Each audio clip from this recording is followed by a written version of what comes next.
My wife passed away a year ago. The necklace was the only thing she left me. My daughter and her husband sold it for a trip to Hawaii. A few days later, a jeweler called. Your wife asked me to contact you if this necklace was ever sold. There is something inside you need to see. What he showed me left me stunned. Before I continue this story, let me know where you are watching from in the comments below. Hit like and subscribe if you have ever had to stand up to family who underestimated your worth. My name is Booker.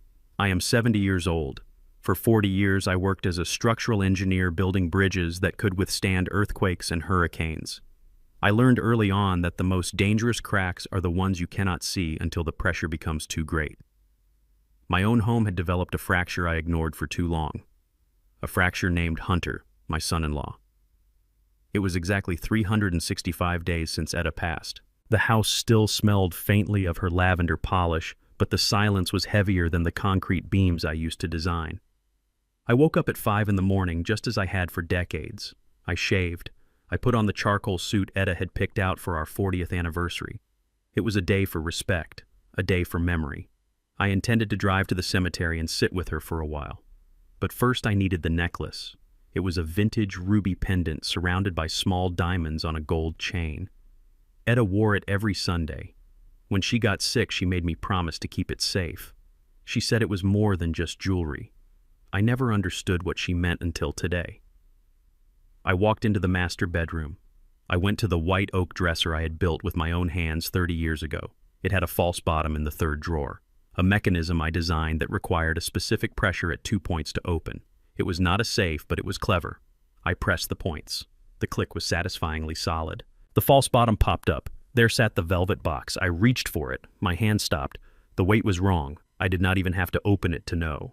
As an engineer, I have spent my life calculating loads and masses. I knew the weight of gold and stone. This box was air. I opened the lid. Empty. The white satin lining stared back at me. No ruby, no gold, just a void where my wife's legacy should have been. I did not scream. I did not cry. I felt a coldness spread from my stomach to my chest. It was the same feeling I had years ago when I inspected a bridge and found the steel rebar had rusted from the inside out. Structural failure was imminent. I closed the box gently. I placed it on the dresser. I took a deep breath. Panic is for amateurs. I needed data. I walked out of the bedroom and began a systematic inspection of my home. I checked the front door. The deadbolt was intact. No scratches on the lock cylinder. I checked the back sliding door. The security bar was still in place. I went window by window. The dust on the sills was undisturbed. There was no forced entry. The alarm system log showed no breaches during the night. The conclusion was mathematical and absolute. The thief had a key. The thief knew the code. The thief knew about the false bottom in the drawer. Only 2 other people knew about that drawer. My daughter Ebony and the man she married. I went to the kitchen and picked up the landline. My hands were steady, but my heart was beating a slow, heavy rhythm against my ribs. I dialed Ebony. It rang 4 times, then voicemail. Hey, this is Ebony and Hunter. We are living our best lives right now, so leave a message. The cheerfulness in her recorded voice grated on my nerves. I hung up. I dialed Hunter. Straight to voicemail. I stood in the center of my kitchen. The morning sun was coming through the blinds, but the house felt cold. I looked at the calendar on the wall. Today was the anniversary of her mother's death. Ebony knew this. She knew I would be going to the cemetery. She knew I would want the necklace to polish it and hold it while I talked to Etta. And yet she was not answering. I needed to know where they were. I walked to the living room and picked up my iPad. I despise social media. Etta was the one who loved it. She liked to see what her friends from church were cooking or where their grandchildren were going to college. I kept her account active just to look back at her old photos sometimes. I opened Facebook. The algorithm did not make me search. It put the truth right at the top of the feed. Posted 2 hours ago. Location 4 Seasons Resort Maui at Wailea. The photo was high definition. The colors were vibrant. There was the ocean blue and perfect. And in the foreground were 2 faces I knew better than my own. Hunter was holding up a tropical cocktail with a skewered pineapple slice. He was wearing sunglasses that cost more than my first car. On his wrist sat a watch that caught the sunlight, a Rolex Submariner, brand new. Next to him was Ebony. She was smiling, not a small smile, a wide, carefree grin. She looked happy, she looked unburdened, She looked like a woman who had completely forgotten that today was the day her mother died. The caption read, "Finally escaped the gloom. Much needed relaxation with my hubby. Life is good." I sat down in my recliner. The leather creaked. I zoomed in on the photo. I looked at Hunter's wrist again. I know watches. I appreciate precision mechanics. That watch was a $12,000 item. Hunter had been unemployed for 18 months. He called himself an entrepreneur, but he spent his days playing video games in my guest room or asking me for loans he called investments. I looked at the background of the photo, the Four Seasons in Maui. I did the math in my head. Flights for 2 booked last minute would be at least $3,000. The room rate at that resort started at $1,200 a night. The food, the drinks, the watch, they were spending close to $20,000. Yesterday morning, Hunter had come to me in the garage. I was organizing my tools. He had stood there shifting his weight from foot to foot. He asked to borrow my impact driver. He said he wanted to fix a loose hinge in the hallway upstairs, the hallway right outside my bedroom. I had given it to him. I had trusted him. I had thought he was finally trying to be useful. I realized now he was not fixing a hinge. He was making noise. He was creating a cover sound so he could enter my bedroom while I was in the garage. He used the drill to mask the sound of opening the false bottom. He knew where it was because Ebony must have told him. Etta had shown Ebony the hiding place years ago in case of emergency. They had stolen the ruby. They had sold it. And they were drinking rum punch on a beach 5,000 miles away while I sat here in a suit preparing to visit a grave. I looked at the photo again. Ebony's neck was bare. She had traded her mother's legacy for a tan. I felt a shifting inside me. For years I had been the quiet provider, the stoic father. I had paid for Ebony's college. I had paid for their wedding even though I did not like Hunter. I had let them move into my house rent-free when Hunter's latest business venture failed. I had cooked for them. I had cleaned up after them. I had swallowed my comments when Hunter disrespected me at the dinner table. I did it for Etta. She always said Ebony would find her way. She said we had to be patient. She said family supports family. But Etta was not here. And this was not support. This was predation. I closed the iPad. I did not throw it. I set it down gently on the side table. I stood up and walked to the window. I looked out at the lawn I mowed every Thursday. It was neat, orderly, just like my life. But now there was a variable I had to eliminate. I took out my phone and sent a text to Ebony. I kept it simple. "Where is the necklace?" I watched the screen. 3 dots appeared, then disappeared, then appeared again. She was typing. She was deleting. She was talking to Hunter. 5 minutes later, a response came. It was not a text. It was a voice message from Hunter. I pressed play.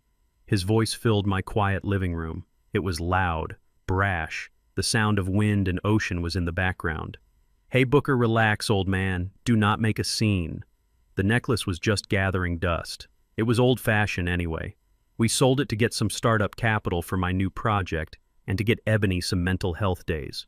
You do not want your daughter depressed, do you? Consider it an early inheritance. We will be back next week to take care of you. Chill out.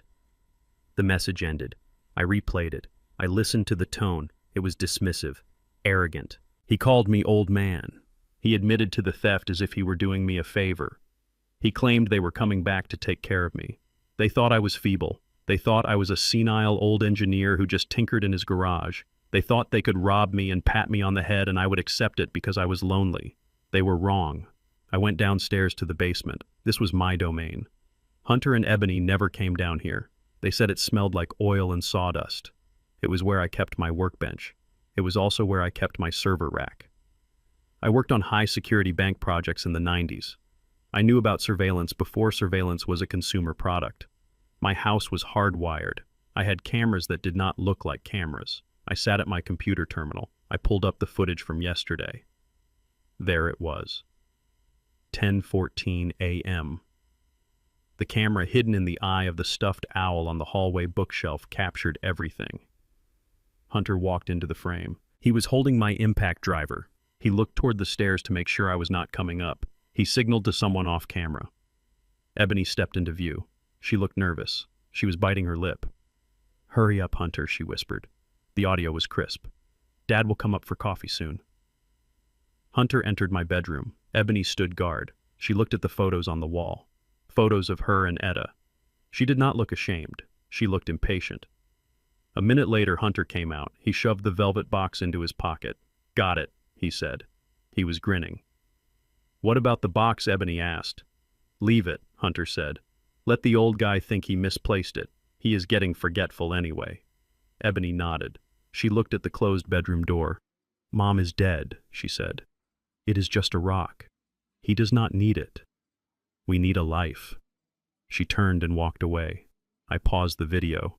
I looked at my daughter's face frozen on the screen. The distortion of entitlement twisted her features. She said I did not need it. She said it was just a rock. I saved the video file. I backed it up to 3 separate cloud servers. Then I opened a new folder on my desktop. I named it Evidence. My phone rang. It was a landline number I recognized. Levi's Jewelry. Levi was a man my age, Jewish, a survivor of things he rarely spoke about. He had made our wedding rings 41 years ago. He and Etta had shared a love for classical music and rare teas. I picked up. Booker Levi's voice was shaking. "I am here, Levi," I said. "Booker, I have to tell you, Hunter was just here. Or he was here 2 days ago. I just processed the transaction. He sold me the ruby pendant." "I know," I said. My voice was flat. "No, Booker, you do not know." Levi paused. He lowered his voice. "When Etta brought this piece to me 10 years ago for cleaning, she gave me specific instructions. She made me swear on my mother's grave. Instructions I asked. She told me that if this necklace was ever presented for sale by anyone other than you, I was to buy it immediately. No questions asked. And then I was to call you. Why, I asked. Because it is not just a necklace, Booker. Etta told me that she knew Hunter was trouble the day Ebony brought him home. She knew he would come for the money eventually. She prepared for this day." I gripped the phone. Etta. My brilliant Etta. She was always 3 steps ahead, even from the grave. "You need to come down here," Levi said. "There is something inside the stone. I have never seen anything like it. It is microscopic. You need to see it with your own eyes." "I will be there in 20 minutes, I said. I hung up. I stood up and smoothed my jacket. I checked my reflection in the dark monitor. The man looking back was not the grieving widower of this morning. The grief was still there, but it had hardened. It had crystallized into something sharp and cold. I walked out to the garage. I passed the spot where Hunter had asked for the drill. I got into my Ford F-150. It was a 2005 model. Hunter made fun of it. He called it a dinosaur. He did not know it had a modified engine and reinforced suspension. He did not know I kept it because it was reliable. Unlike him. I opened the garage door. The sunlight hit my face. I backed out into the driveway. My daughter was in Hawaii drinking cocktails on my dime. My son-in-law was wearing a stolen watch. They thought they had won the lottery. They had no idea they had just pulled the pin on a grenade. I shifted the truck into drive. I drove toward town. The road was straight, but my path had just taken a sharp turn. Etta had left me a map, and I was going to follow it to the end. This was not just about a necklace anymore. This was about a reckoning. I sat in the cab of my Ford truck, and the leather seat felt hot against my back. My phone felt heavy in my hand like a brick of lead or a loaded weapon. I looked at the text message I had just sent to my daughter. "Where is the necklace?" It was a simple question. It demanded a simple answer. But simple was not in the vocabulary of the man my daughter had married. I waited. The 3 dots on the screen danced. They appeared and disappeared. Then the audio file arrived. I pressed play. Hunter's voice oozed through the speakers of my truck. It was the voice of a man who had never worked a day of hard labor in his life. A man who thought the world owed him a living simply because he existed. "Hey, Booker, relax. You are blowing this out of proportion. It is just a necklace. It is old. It was gathering dust in that drawer anyway.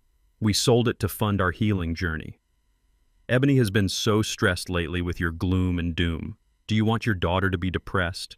We needed this Hawaii trip to reconnect with our chakras. Consider it a donation to our mental health. We will bring you back a macadamia nut or something. Just chill out, old man." The message ended. I sat in silence. The words hit me like physical blows. Healing journey. Chakras. He stole the ruby my dead wife left me to sit on a beach and drink cocktails. And he used my daughter's mental health as a shield. He was weaponizing her happiness against me.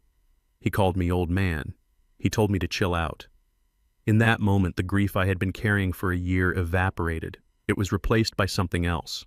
A cold, hard resolve. It was the feeling I used to get when I walked onto a job site and saw a contractor cutting corners with cheap concrete. It was the realization that the structure was compromised and it had to be condemned. I did not reply. I did not scream. I put the truck in reverse and backed out of the driveway. I had work to do. I drove back to the house. I parked in the garage. I walked past the spot where Hunter had asked for the drill just yesterday. I went into the house. It was silent, the silence of a crime scene. I locked the door behind me. I went straight to the basement door. I unlocked the deadbolt I kept there. Hunter and Ebony never went down here. They thought it was just a dusty workshop full of old tools and sawdust. They were wrong. The basement was cool. It smelled of ozone and oil. I walked past the workbench to the far wall where my server rack hummed in the darkness. I built this room 20 years ago when I was consulting for the Federal Reserve on vault security protocols. I sat in the ergonomic chair. I woke the monitors. 6 screens flickered to life. I did not just have cameras. I had a closed-circuit ecosystem that monitored every square inch of my property. Hunter thought he was clever. He thought he was dealing with a senile old man who did not know how to use an iPad. I typed in the command to retrieve the footage from yesterday morning. Timestamp 10:14 a.m. On screen 3, I saw the hallway leading to the master bedroom. Hunter was there. He was holding a pair of wire cutters he must have taken from my toolbox. He looked up at the ceiling. He saw the camera housing above the door frame. It was a decoy, a blinking red light meant to be seen, a simple plastic shell I had installed to test his character. Hunter smiled. It was a smirk of pure arrogance. He reached up. He snipped the wire. The feed on screen 3 went black. He thought he was invisible. He thought he had blinded me. I moved my mouse to screen 4. This feed was coming from the bookshelf, specifically from the left glass eye of the antique stuffed owl Etta had bought at an estate sale years ago. She loved that ugly bird. Hunter hated it. He called it creepy. He did not know that the owl saw everything. The high-definition lens captured Hunter's face perfectly as he put the wire cutters in his pocket. He turned to the top of the stairs. Ebony walked into the frame. She was standing at the top of the stairs, wringing her hands. She looked nervous, but she did not look innocent. "Did you get the feed?" she asked. Her voice was thin and reedy. "Yeah, I cut it," Hunter said. He patted the wall. "He won't see a thing. He is blind as a bat anyway."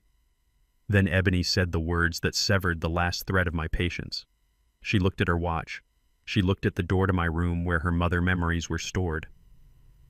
"Hurry up, Hunter," she said. "The old man is coming back from the garden soon. Grab the box and let's go. I am sick of this smell. It smells like old people in here." I paused the video. I stared at the frozen image of my daughter. Smell like old people. That was the smell of her parents. The smell of the people who paid for her braces, who paid for her car, who held her when she cried over boys who broke her heart. She stood guard while her husband looted my bedroom. She was not a victim. She was the architect. I watched them leave. I watched Hunter pat his pocket where the ruby was. I watched Ebony smile as they walked out the front door. I saved the clip. I burned it to a secure drive. I had the evidence of the crime. Now I needed the evidence of the sale. The phone on my desk rang. It was a secure landline. Only 3 people had this number. 1 was dead, 1 was my lawyer, and 1 was Levi. I picked up. "Booker," Levi said. His voice was trembling. I could hear the background noise of his shop, the hum of the polisher. "Levi, talk to me," I said. "He was here, Booker," Levi said. "That boy, that tall white boy with the expensive haircut." "Hunter." "I know," I said. My voice was flat. "He sold it." Levi took a breath. He came in arrogant. He threw the necklace on the counter like it was costume jewelry. He asked for cash. He said he did not want a paper trail. I weighed it. I checked the gold. I looked at the stone. How much I asked. I offered him scrap value for the gold and a standard rate for a commercial ruby, Levi said.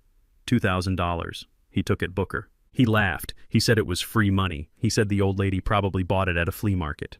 My hand tightened on the phone until the plastic creaked. Etta had not bought that at a flea market. That necklace had been in her family for 3 generations. It survived the Depression. It survived segregation. It survived poverty. And Hunter sold it for the price of a weekend rental car. "I bought it," Booker Levi said. "I bought it because I remembered. Etta came to me 10 years ago. She sat in this same chair. She told me that if anyone but you ever tried to sell this piece, I was to buy it and call you immediately. Why Levi? I asked. Why did she do that? Because she knew, Levi whispered.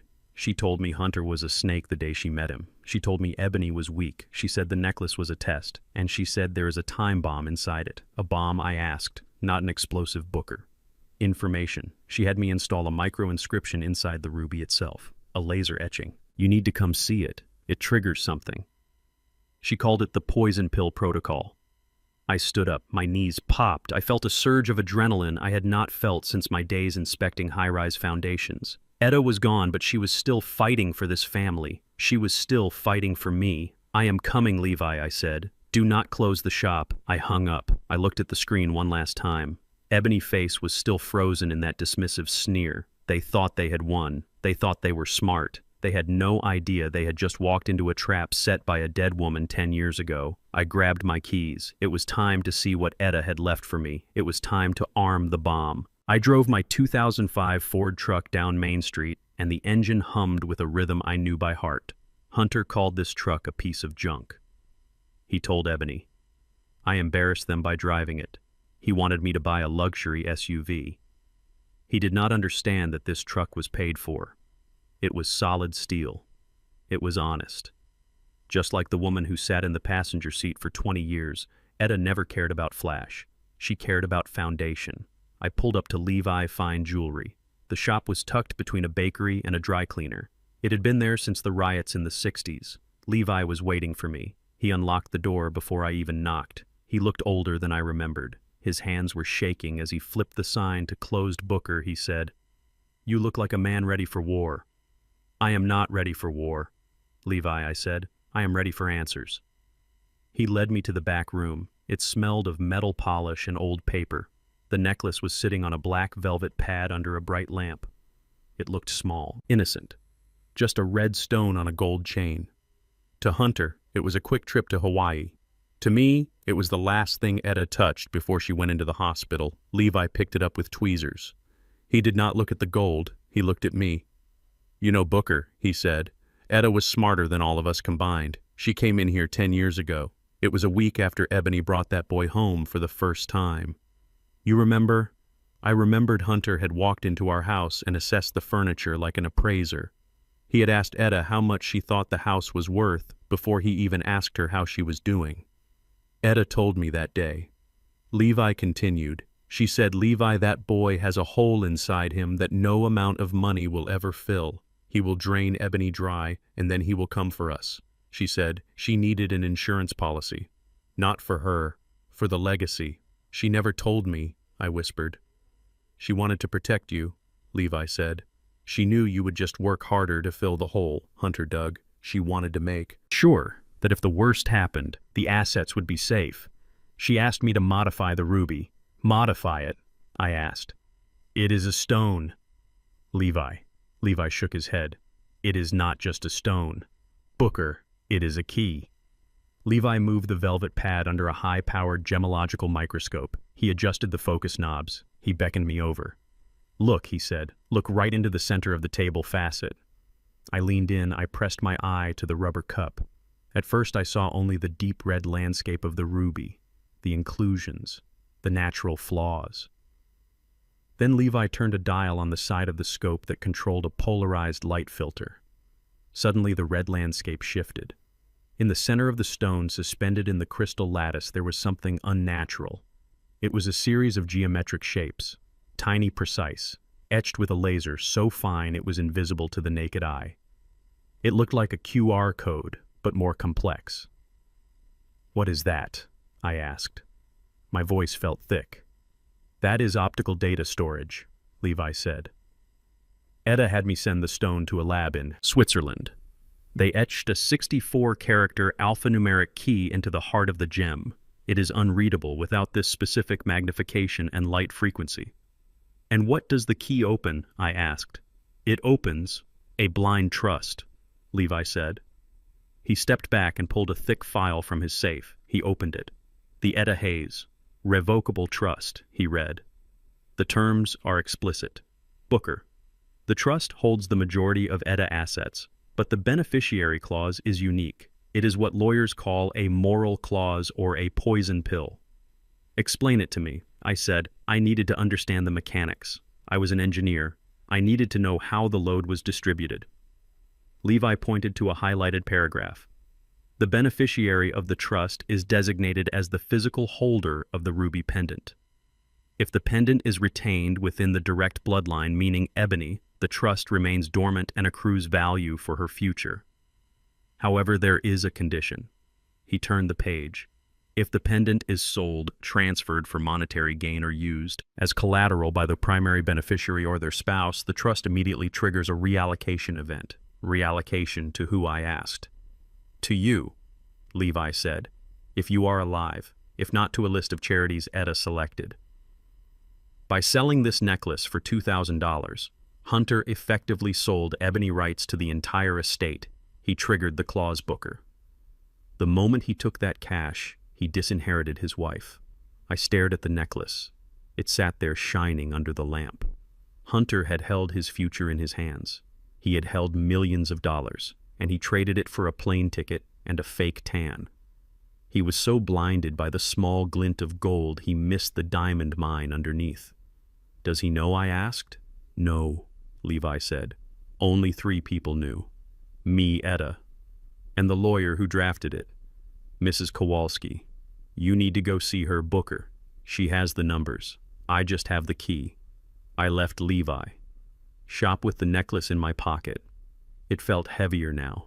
It carried the weight of Etta judgment. She had tested them from the grave and they had failed. Within 24 hours, I drove to the financial district. Mrs. Kowalski's office was on the 42nd floor of a glass tower. She was a woman of steel and silk, sharp eyes, expensive suits. She had been Etta friends since college. They were 2 black women who had climbed mountains in a world that wanted them to stay in the valley.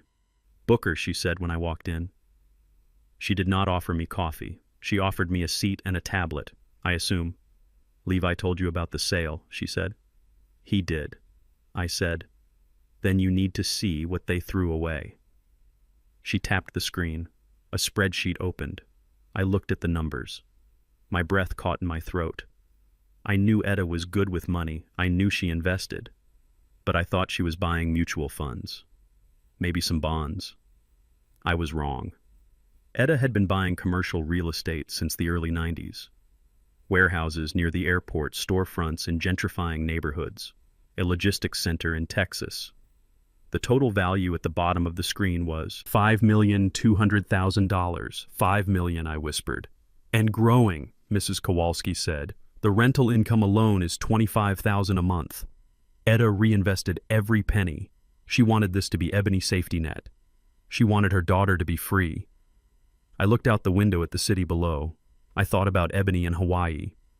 She was probably laughing right now, thinking she was clever for getting $2,000 for an old rock. She had traded a kingdom for a meal. The sale of the necklace is the trigger, Mrs. Kowalski said. Legally, the trust has now reverted to you. Booker, you are the sole beneficiary. Ebony gets nothing. Hunter gets nothing. The $2,000 they got from Levi is their entire inheritance. I sat back in the leather chair. I felt a strange calm settle over me. It was the calm of a man who holds a royal flush while his opponent is betting the deed to his house on a pair of 2s. So it is mine, I said. All of it, Mrs. Kowalski said. We can file the paperwork today, can notify them. We can evict them from your house. We can crush them. Booker, I thought about it. I thought about the police. I thought about shouting at them, but that was too easy. That was too quick. Hunter was arrogant. If I confronted him now, he would play the victim. He would say it was a misunderstanding. He would manipulate Ebony. No, I said. Mrs. Kowalski raised an eyebrow. No, do not file anything yet, I said. Do not notify them. Let them enjoy their vacation. Let them come home thinking they got away with it. Why, Booker? She asked. Because I want to see how far they will go, I said. Hunter thinks I am a weak old man. He thinks he can push me into a corner. I want him to try. I want him to dig a hole so deep that when I finally drop the dirt on him, he will never climb out. I stood up. Let them spend the money, I said. Let them plan. Let them dream about spending my pension, and when they make their move to take the rest, I will introduce them to reality. Mrs. Kowalski smiled. It was a shark smile, Etta. Married the right man. She said I walked out of the office. I had $5 million in my name. I had the necklace in my pocket. And I had a plan. I was going back to my empty house. I was going to wait for my children to return. And I was going to play the role of the confused, grieving father perfectly until the moment I decided to stop playing. Hunter wanted a war. He just did not know he was fighting a nuclear power.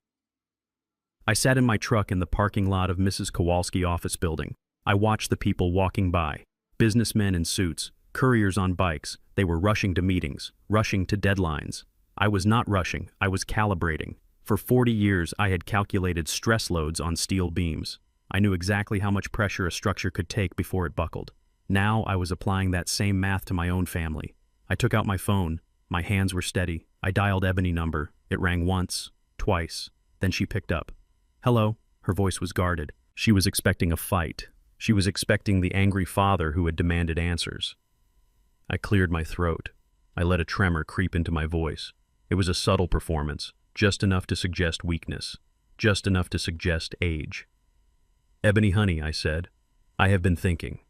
There was silence on the line. I could hear the wind in the background, the sound of waves. She was still on the beach, still spending my money, thinking about what she asked. Her tone was sharp, defensive. About the necklace, I said. I let out a long sigh. Maybe Hunter is right. Maybe I am just an old man holding on to the past. I have been forgetful lately. Maybe I misplaced it. Maybe I gave it to you and forgot. The silence stretched. I could almost hear the gears turning in her head. She was processing the shift. She was recalculating my threat level. She looked at Hunter. She whispered something. Then she came back on the line. Her voice was different. It was sweeter, lighter. It was the voice she used when she wanted money for a new dress in high school. Oh, Dad, she said. I am so glad you see it that way.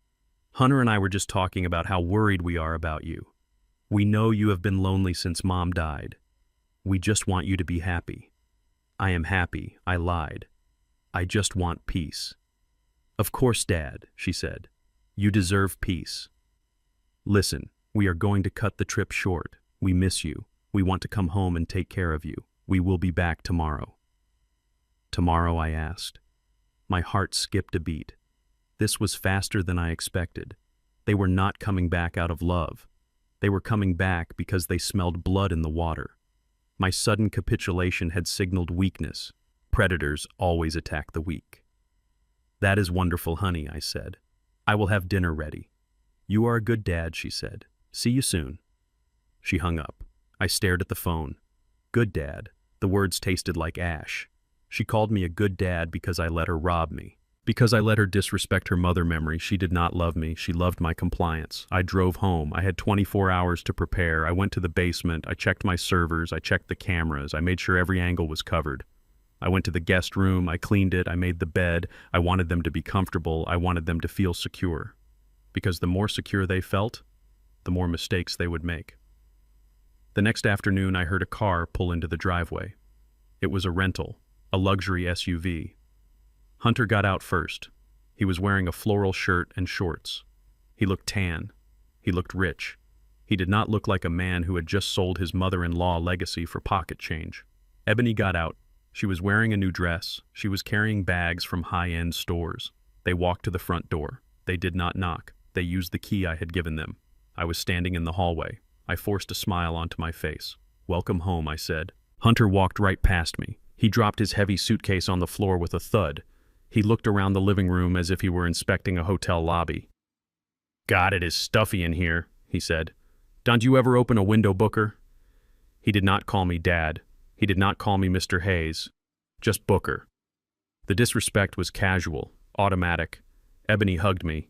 It was a quick hug, a performance hug. She smelled of coconut sunscreen and expensive perfume.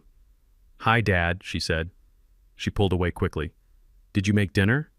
We are starving. Airplane food is gross. I made pot roast, I said. Your mother recipe. Hunter groaned. Meat and potatoes again.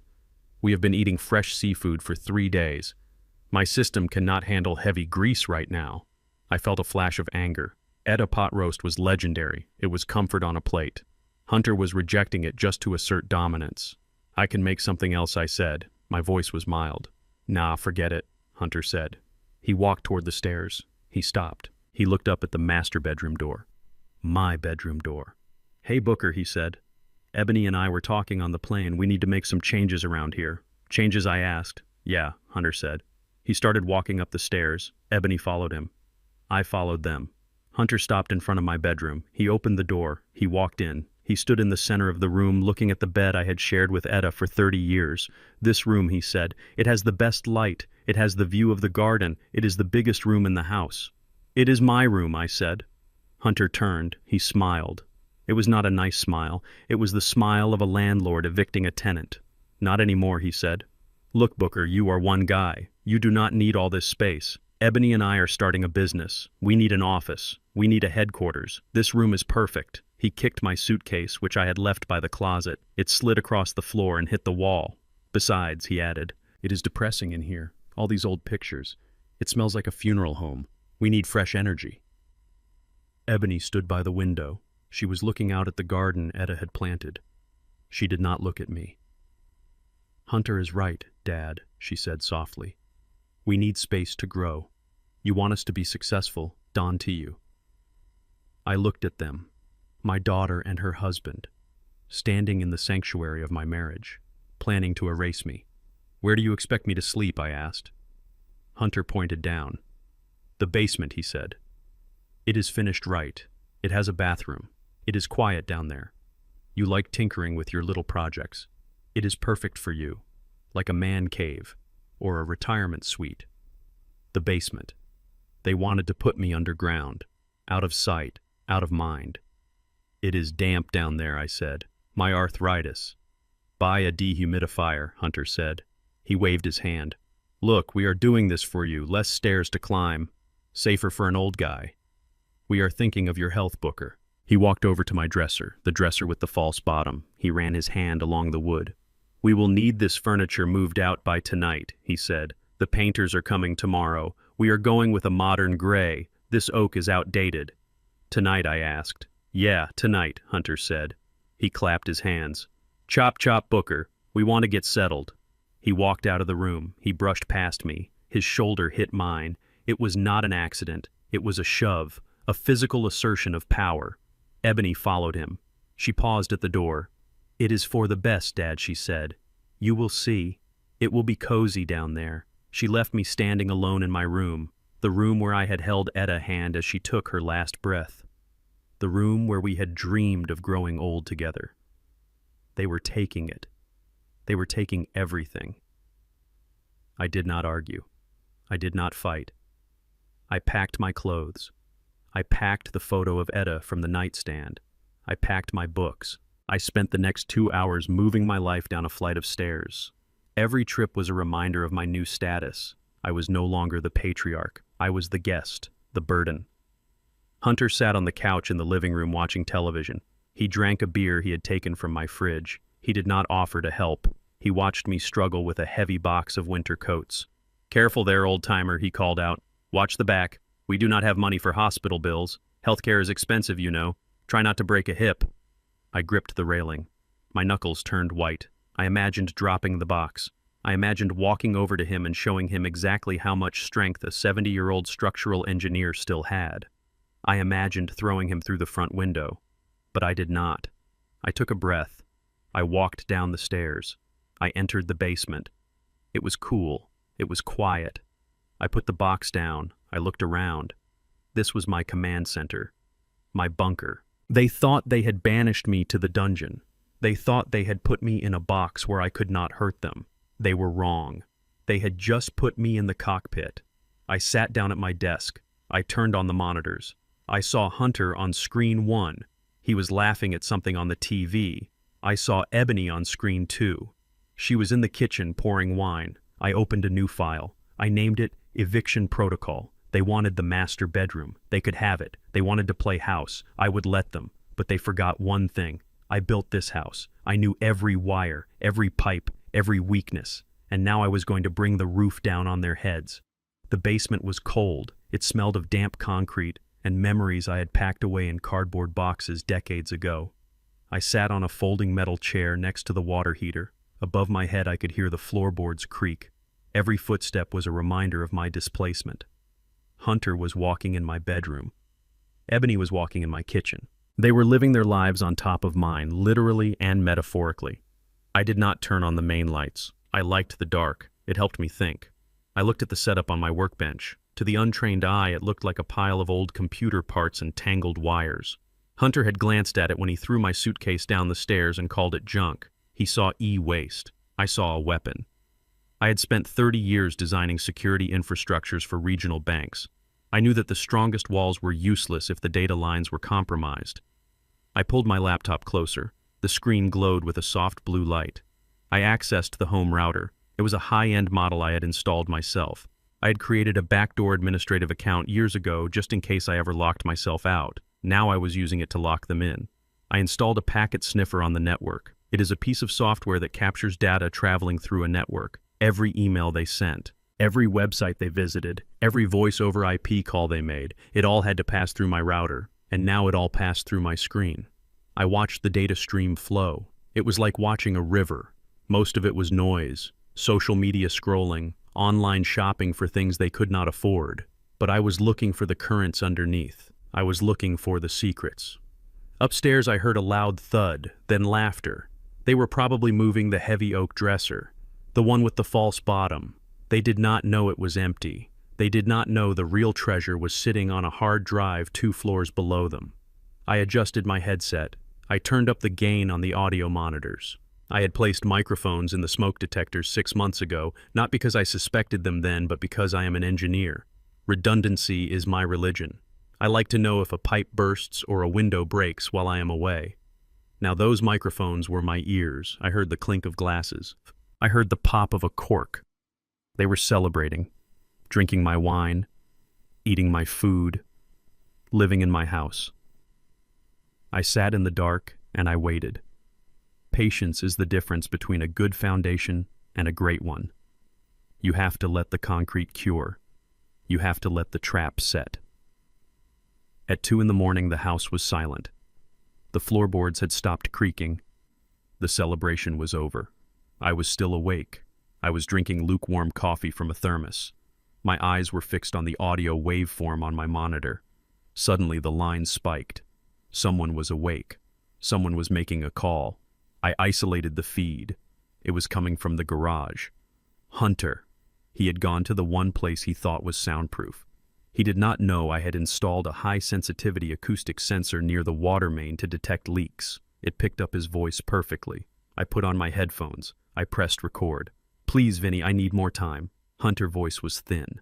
It lacked the arrogance he showed me earlier. It sounded wet with fear. There was a pause. He was listening to someone on the other end.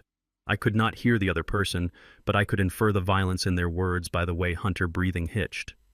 I know, Hunter stammered. 200,000. I know the number, Vinny. You do not have to threaten me. I have a solution. I am standing in the solution right now."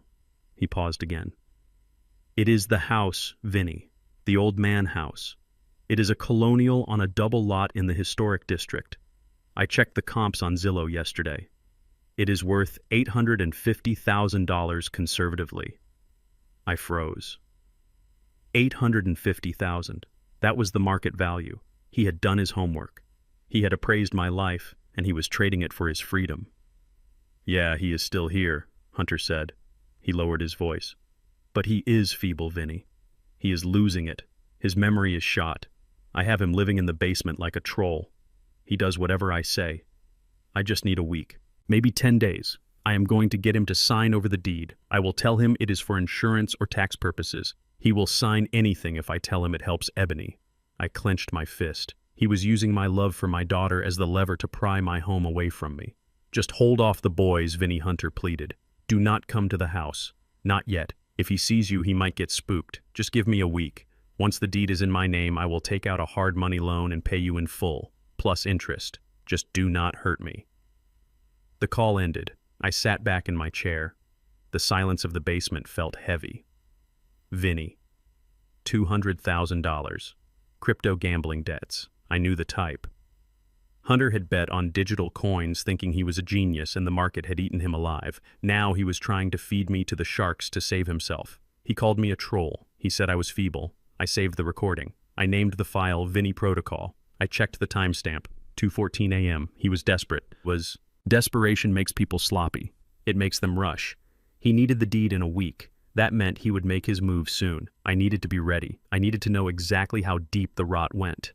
I opened my email. There was a new message from Mrs. Kowalski. The subject line was simply credit report. I opened the attachment. It was a comprehensive financial audit of my identity. Mrs. Kowalski had run a check on my social security number. I scrolled down the PDF. The light from the screen hurt my tired eyes, but the numbers hurt more. 3 credit cards. Chase, American Express, Citibank. All opened in the last 6 months. All opened under the name Booker Hayes. All sent to a post office box in Hunter name. I looked at the balances. $15,000 at a luxury car rental agency. $12,000 at high-end clothing boutiques. $8,000 at nightclubs and bars. $10,000 in cash advances.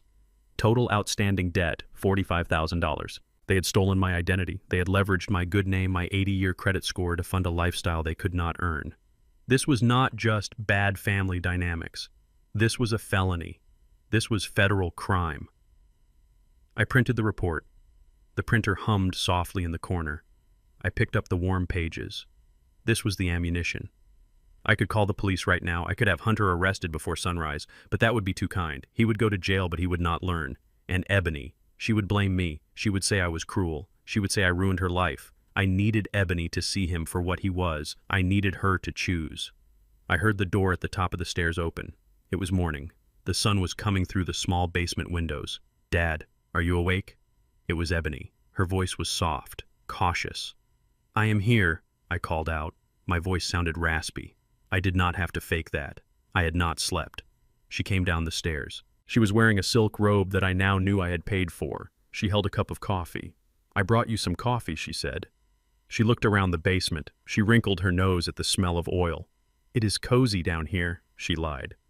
"Thank you," I said. I took the cup. I did not drink it. I did not trust anything they gave me anymore. She sat on a wooden stool. She pulled her robe tighter. She looked nervous. "Dad," she said. "Hunter and I were talking. We are worried about you." "Worried?" I asked. "About your finances," she said. "We know the pension is not much, and the house upkeep is expensive. Hunter has a friend in finance. He says we could get a business loan to start our company, and the profits would pay for everything. We could take care of you properly. Here it comes. The pitch." "That sounds nice," I said. I played the part, the confused old man. "It is nice," Ebony said. She reached into her pocket. She pulled out a folded document. It was thick, legal-size paper. "We just need you to sign this," she said. "It is just a formality. It lets us use the house as leverage for the business loan. We will pay it back in a few months. You will not even notice." I looked at the paper. I did not need to read it to know what it was. It was a quitclaim deed. It would transfer the title of the house to Hunter and Ebony. She was handing me my own eviction notice and calling it a formality. I took the pen she offered. My hand shook. I let it shake. "I do not know, Ebony," I said. "My eyes are so bad lately. I cannot read the fine print. I should probably have my lawyer look at it." Panic flashed in her eyes. "No, Dad," she said quickly. "Lawyers cost money. We do not need that."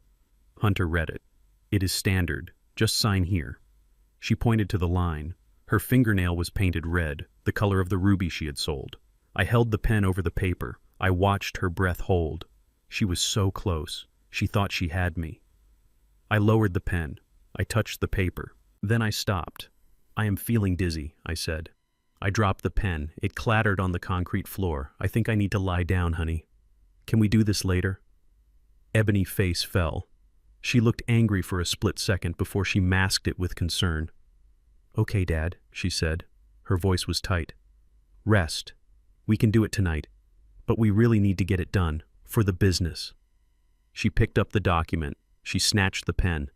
"Get some sleep," she said. She walked up the stairs. She did not look back. I waited until the door closed. I waited until I heard her footsteps fade. Then I picked up the credit report. I picked up the recording of Vinny. I put them in a metal lockbox, and I slid it under the workbench. They wanted me to sign. They wanted the house. I would give them something to sign. I would give them a reality they could not escape. I turned back to my computer. I opened the folder marked Evidence. I added the credit report. I added the Vinny recording. The file was getting heavy. It was almost ready to drop. Tonight they would try again. Tonight they would push harder. And tonight I would be ready.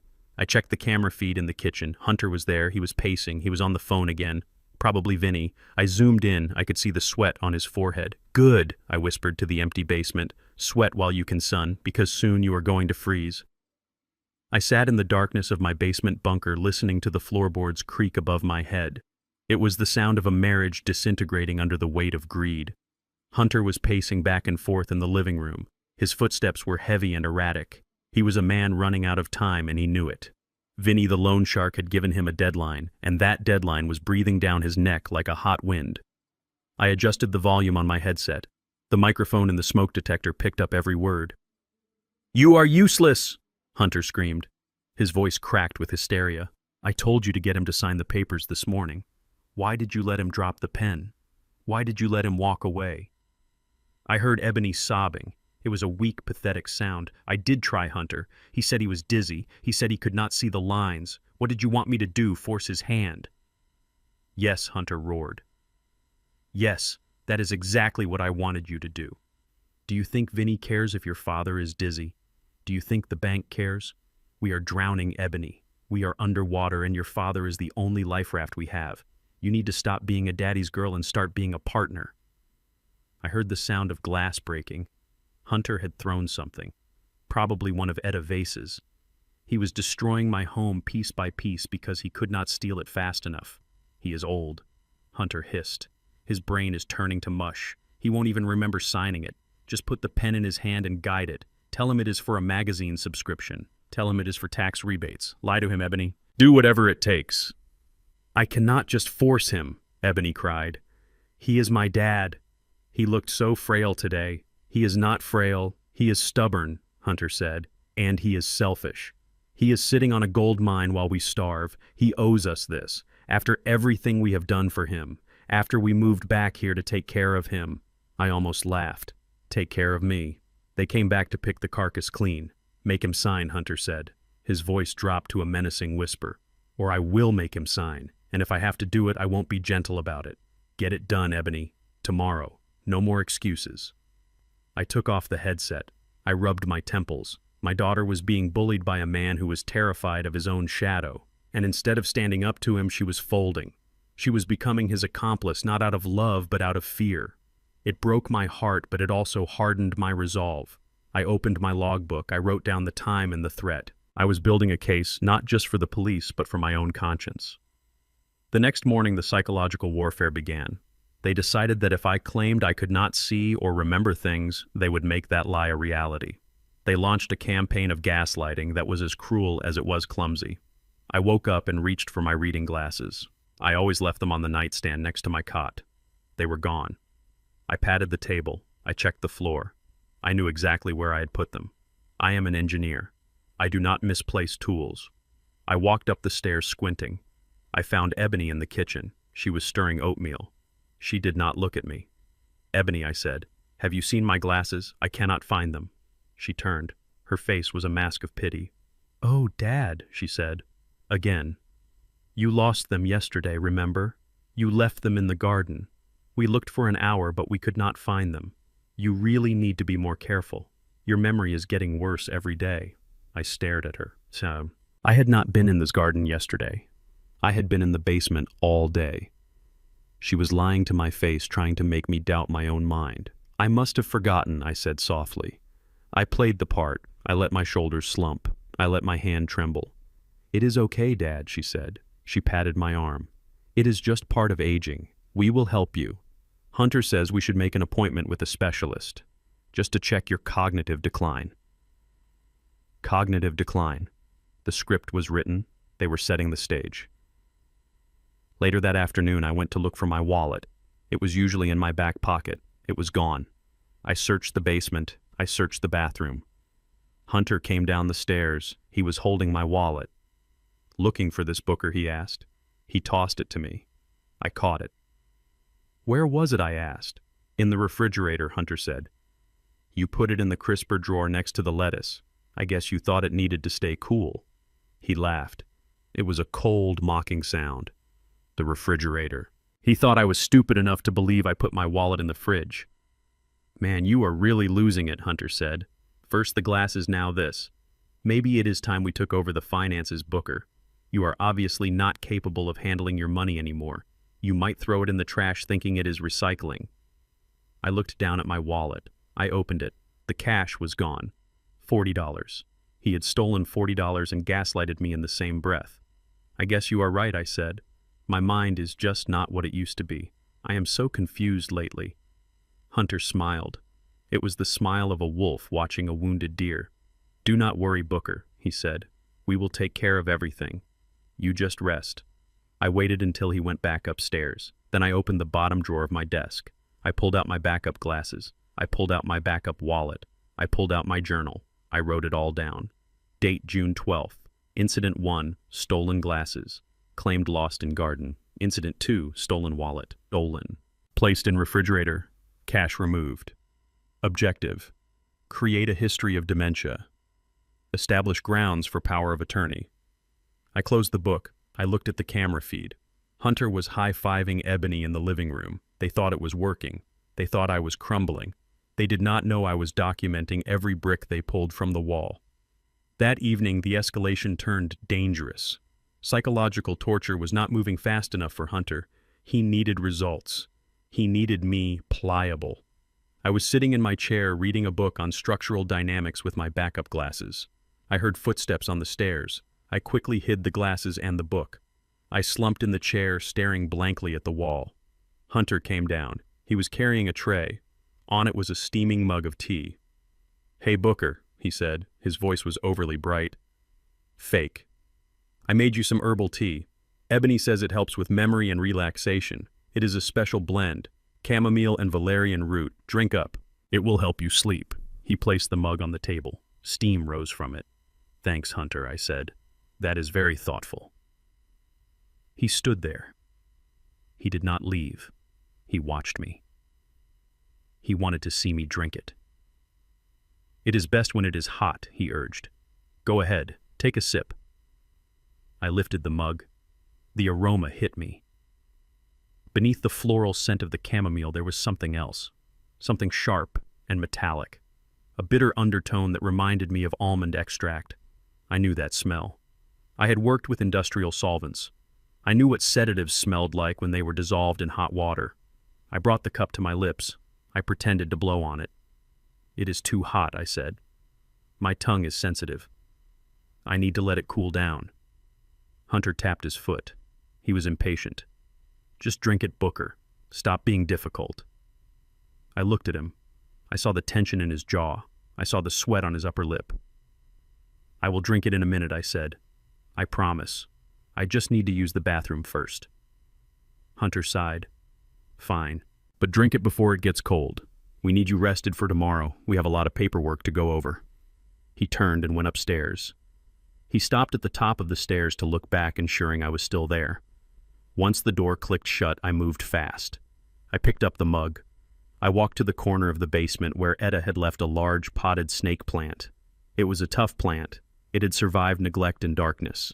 I poured the tea into the soil, every drop. Then I went to the bathroom and flushed the toilet to make noise. I came back and sat down with the empty mug. 10 minutes later, Hunter came back down. He saw the empty mug. He smiled. "Good job, Booker," he said. "Feeling sleepy yet?" "A little," I said. I let my eyelids droop. I slurred my words slightly.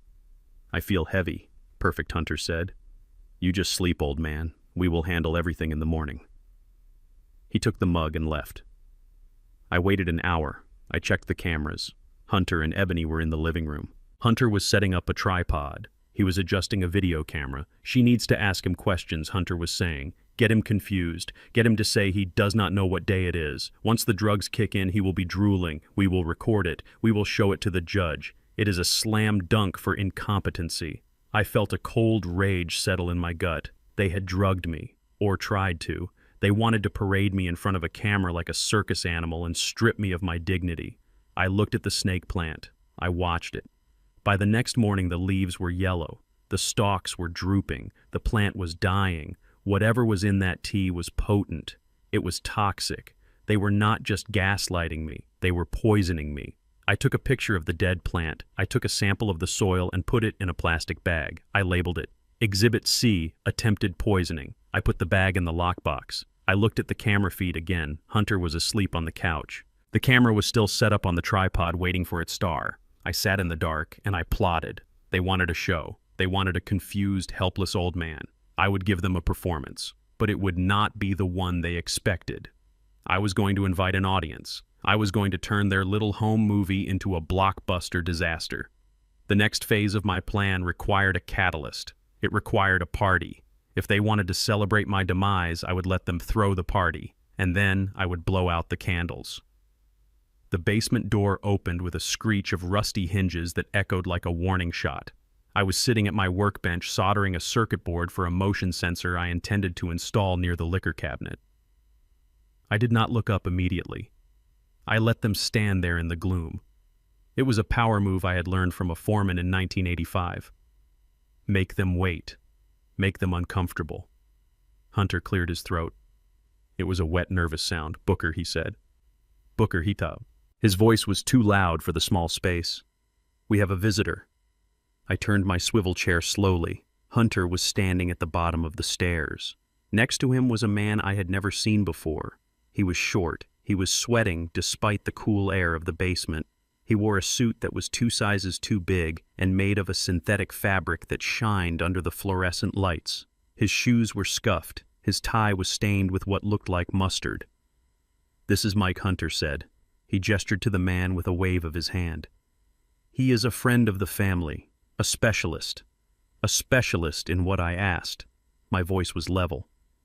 "Psychology," Mike said. He stepped forward and extended a damp hand. I did not take it. I looked at his fingernails. They were bitten down to the quick. "Hunter tells me you have been having some trouble adjusting," Mike continued. He pulled his hand back and wiped it on his trousers. "Memory lapses, confusion, aggression. We just want to have a chat, a friendly evaluation." I looked at Hunter. He was smirking. He thought he had brought in a heavy hitter. He thought this man in a cheap suit was going to sign my life away.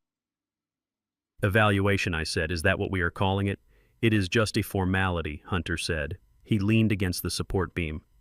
"Mike here is a certified geriatric specialist. He is going to ask you a few questions, just to make sure you are firing on all cylinders, old man."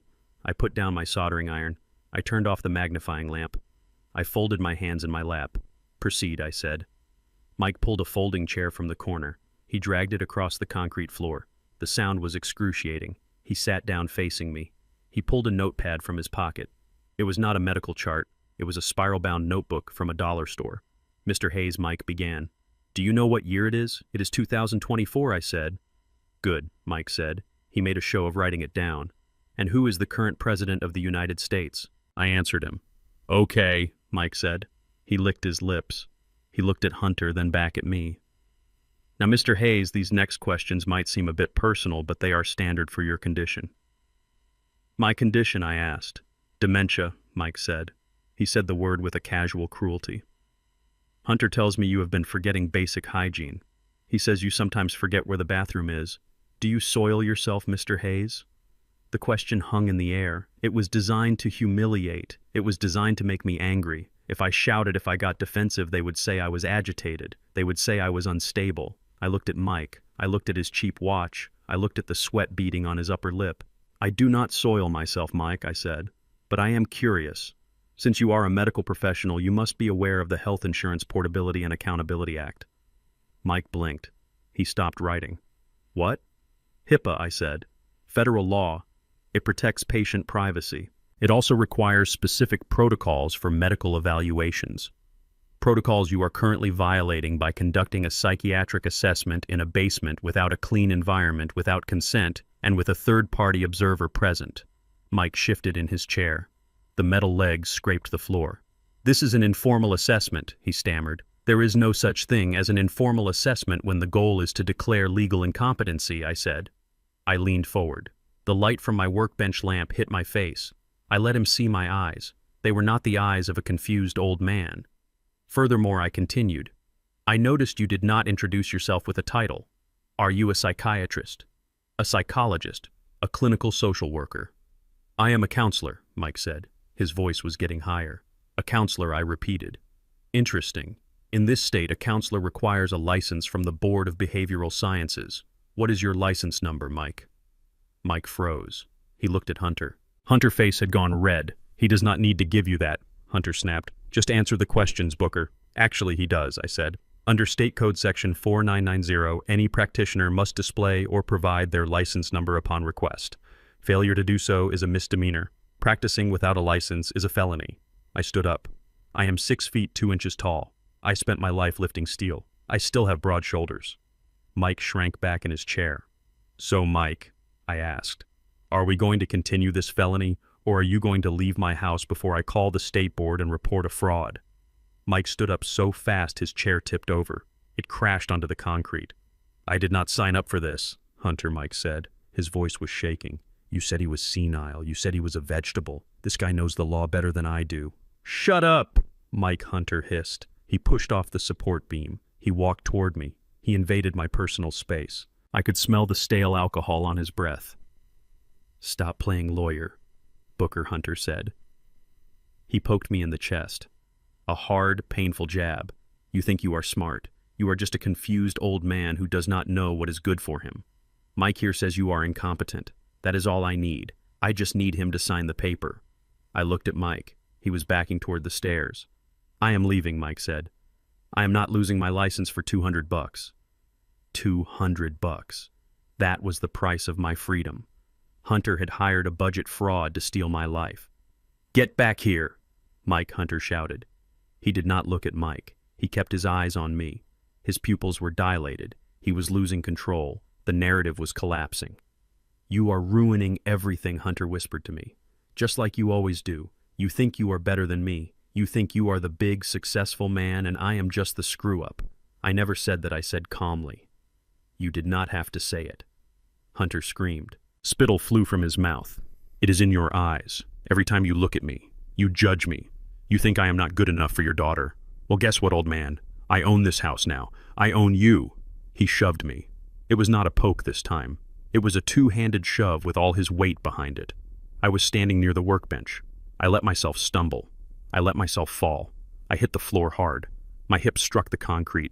Pain shot up my leg. It was real pain, but I did not cry out. I stayed down.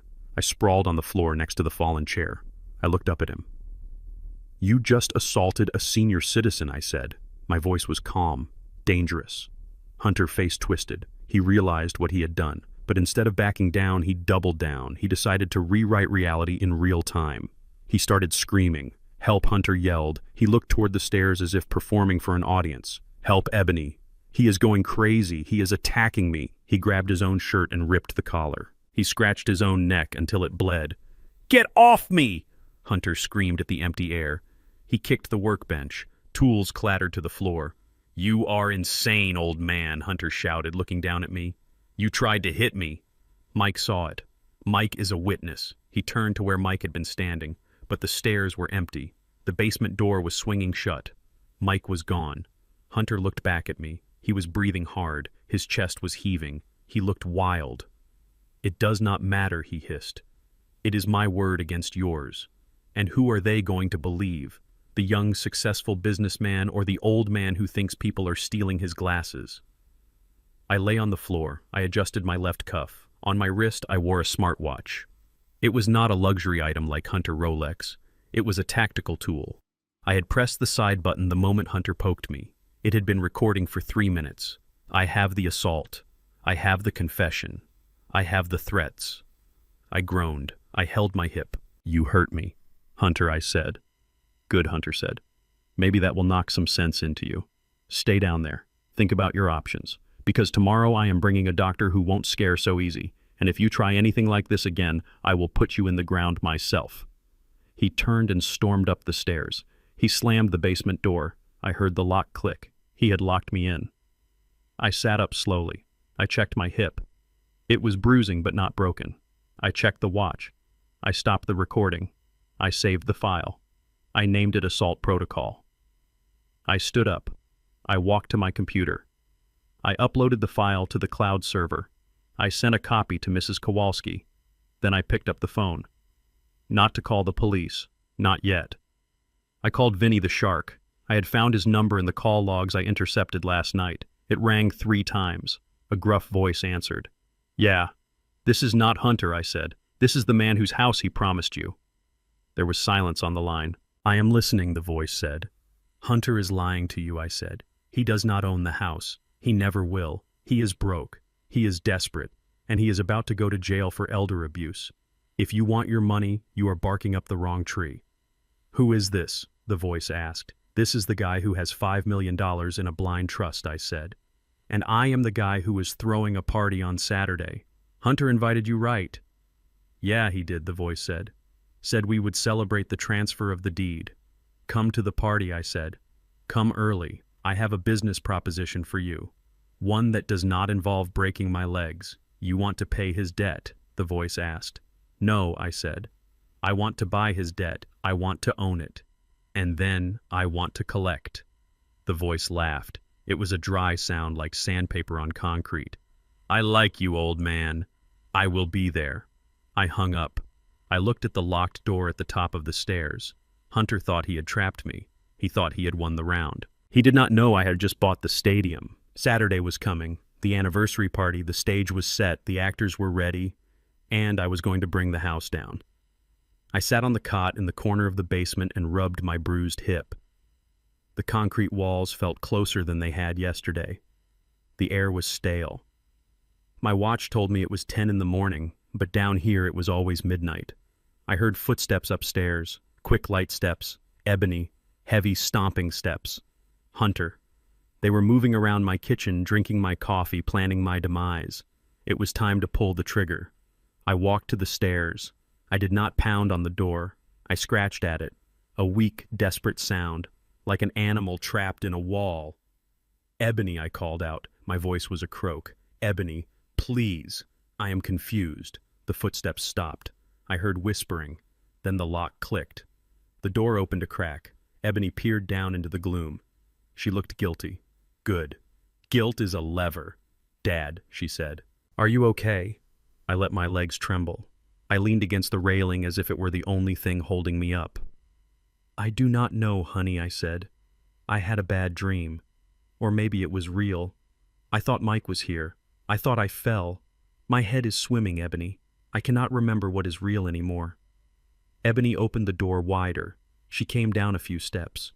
It is okay, Dad, she said. You just had a rough night. Hunter said you were agitated. He locked the door for your safety. He did not want you wandering off. For my safety. They locked me in a dungeon for my safety.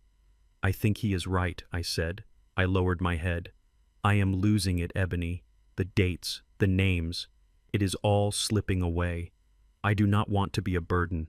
I do not want to be dangerous. Ebony's face softened. She saw surrender. She saw the obstacle crumbling. I want to sign, I said.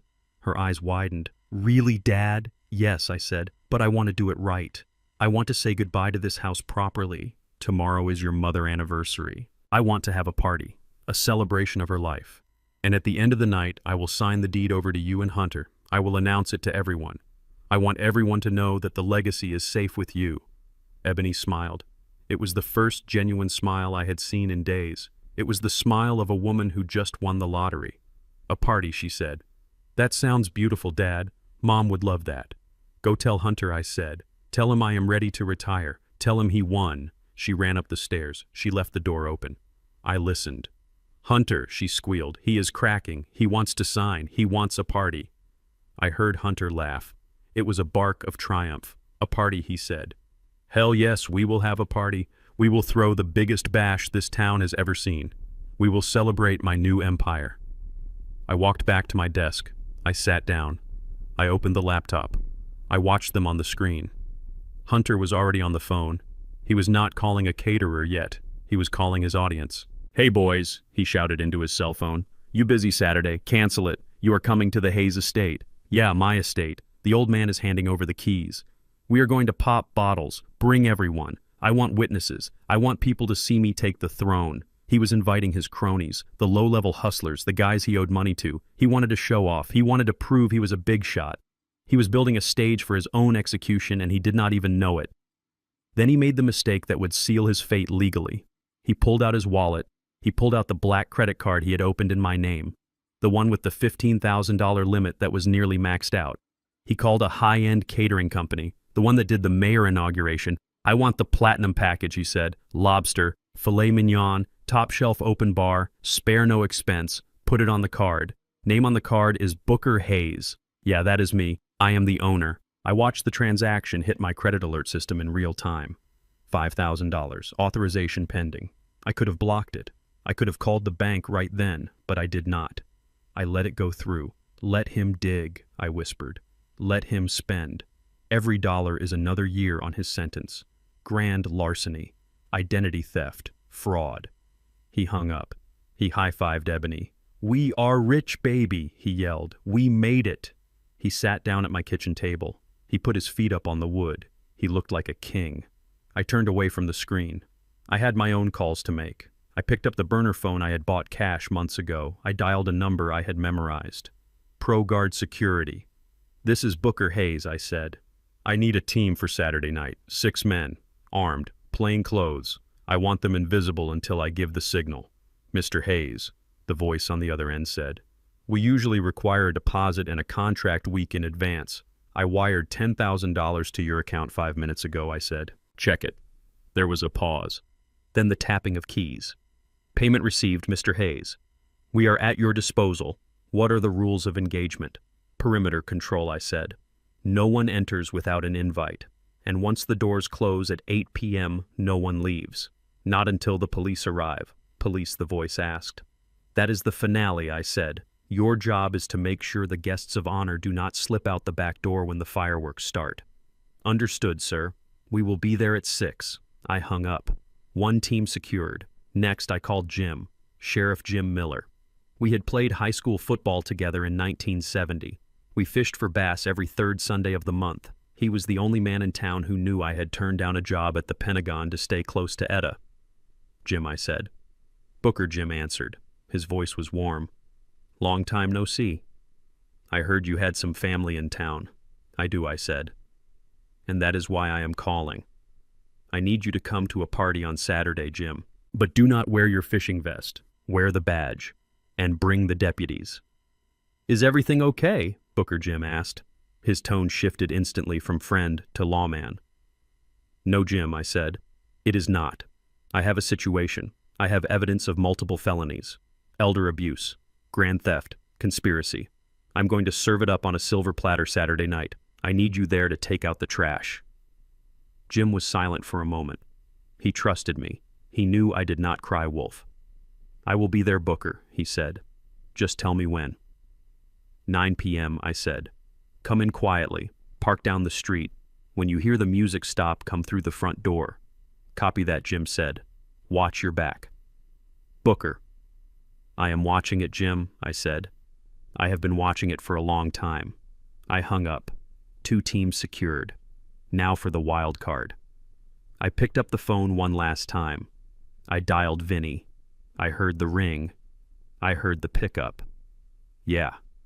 "Vinny," I said. "It is Booker. The party is Saturday. 7 p.m. "I will be there," Vinny said. "Good," I said. "Bring the promissory note Hunter signed. Bring the texts. Bring every piece of leverage you have on him." "Why?" Vinny asked. "Because I am going to pay you," I said. "But I am not going to pay you with cash. I am going to pay you with satisfaction. Hunter told you he owns this house. He told you I am senile. On Saturday, I am going to prove to you and everyone else that he is a liar and a thief, and when I am done with him, he will not have a penny to pay you." Vinny laughed. It was a low, dark sound. "If he cannot pay me, I am going to break his legs, old man." "You can do whatever you want with him after the police are done with him," I said. "But if you want to see a man destroyed without lifting a finger, you come to my house." "I am intrigued," Vinny said. "I will bring the paperwork." I put the phone down. The board was set. The pieces were moving. Upstairs, the music was blaring. Hunter was celebrating. He thought he was the puppet master. He thought he was pulling the strings on a confused old man. He did not know the strings were actually nooses. And on Saturday night, I was going to kick the chair out from under him. I walked over to the corner of the basement where my old tuxedo hung in a garment bag. I unzipped it. It smelled of cedar and mothballs. I brushed the lapel. I was going to look my best. Etta would have wanted that. This was not just a party. It was a funeral for the man my daughter married, and I was going to deliver the eulogy. Saturday evening arrived with the humidity of a storm waiting to break. I stood in the shadow of the back porch door watching my garden transform into a carnival of greed. Hunter had spared no expense because it was not his money he was spending. He had hired a lighting crew to string Edison bulbs through the old oak trees Etta and I had planted 40 years ago. He had rented white Chiavari chairs and tables covered in linens that cost more to rent for one night than I spent on groceries in a month. The catering staff moved like ants carrying trays of lobster tails and Wagyu beef sliders. I watched them set up a champagne tower near the rose bushes. The crystal glasses, stacked 6 levels high, glinted under the artificial lights. It was precarious. One wrong move and the whole thing would shatter. It was a perfect metaphor for Hunter life. Hunter stood in the center of the patio greeting guests. He was wearing an Armani tuxedo. I knew it was Armani because I had seen the charge on my credit card alert system yesterday. $3,500. It was a midnight blue shawl collar suit that was tailored to within an inch of its life. He looked handsome. He looked successful. He looked like a man who owned the world. Next to him stood Ebony. She was wearing a silver sequined gown that was too tight and too flashy for a backyard garden party. Around her neck, she wore a necklace of large, clear stones. From a distance, they sparkled. From where I stood, I could see the dull refraction of cubic zirconia, costume jewelry. She had traded a ruby worth a fortune for glass worth $50. She was laughing too loud. Her hand gripped a champagne flute so hard I thought the stem would snap. She looked terrified. I scanned the crowd. It was a grotesque mix of people. There were neighbors who looked confused by the sudden opulence. There were Hunter old fraternity brothers who were drinking my scotch straight from the bottle. And then there were the others, the men in ill-fitting suits standing near the perimeter. Vinny crew. I saw Vinny standing near the hydrangeas. He was eating a shrimp skewer. He looked bored. He looked dangerous. He caught my eye through the window. He did not wave. He just nodded once. He was waiting for his payment.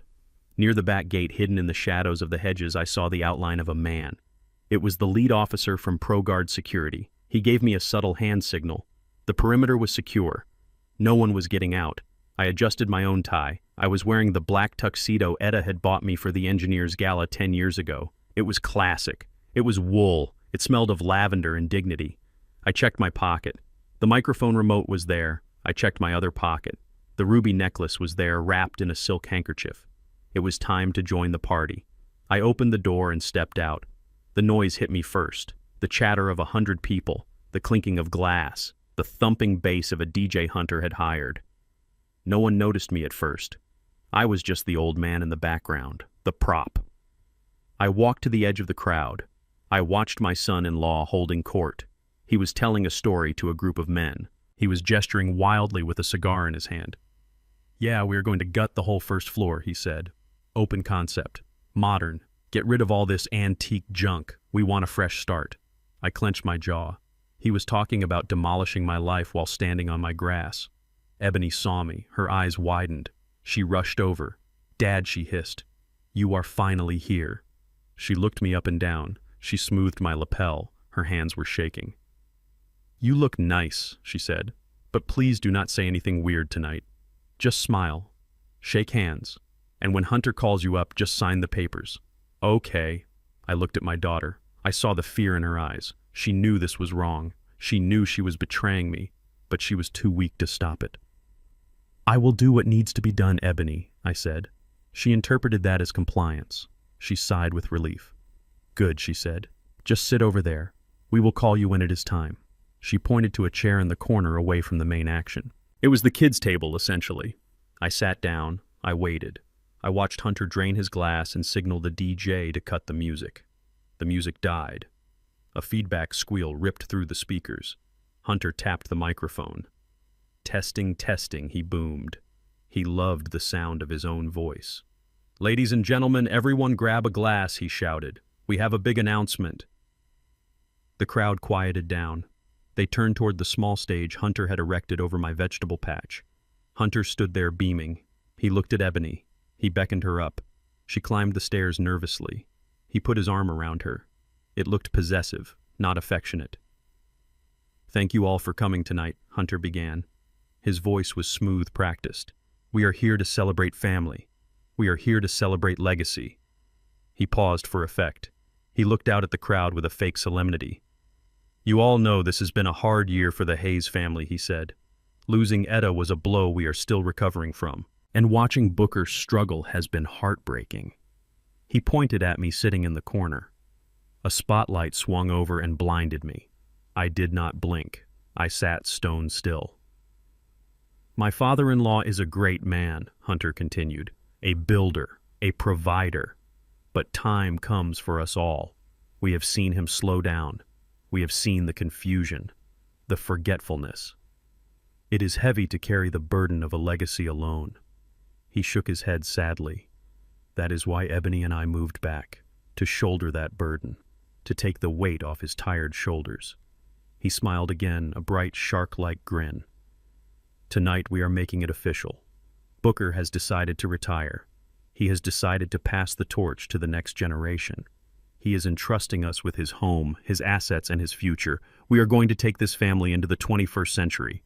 There was polite applause. Vinny did not clap. He just chewed his toothpick. "We have big plans," Hunter said, his voice rising. "We are launching a new development firm using this property as our anchor. We are going to build something Etta would be proud of." He looked at me with triumph. His eyes said, "I beat you, old man. I took your house. I took your money. I took your daughter. And you are going to thank me for it." So without further ado, Hunter said, "I would like to invite my father-in-law, Booker Hayes, to the stage to sign the transfer deeds and say a few words." "Come on up, Booker. Do not be shy." The crowd clapped louder.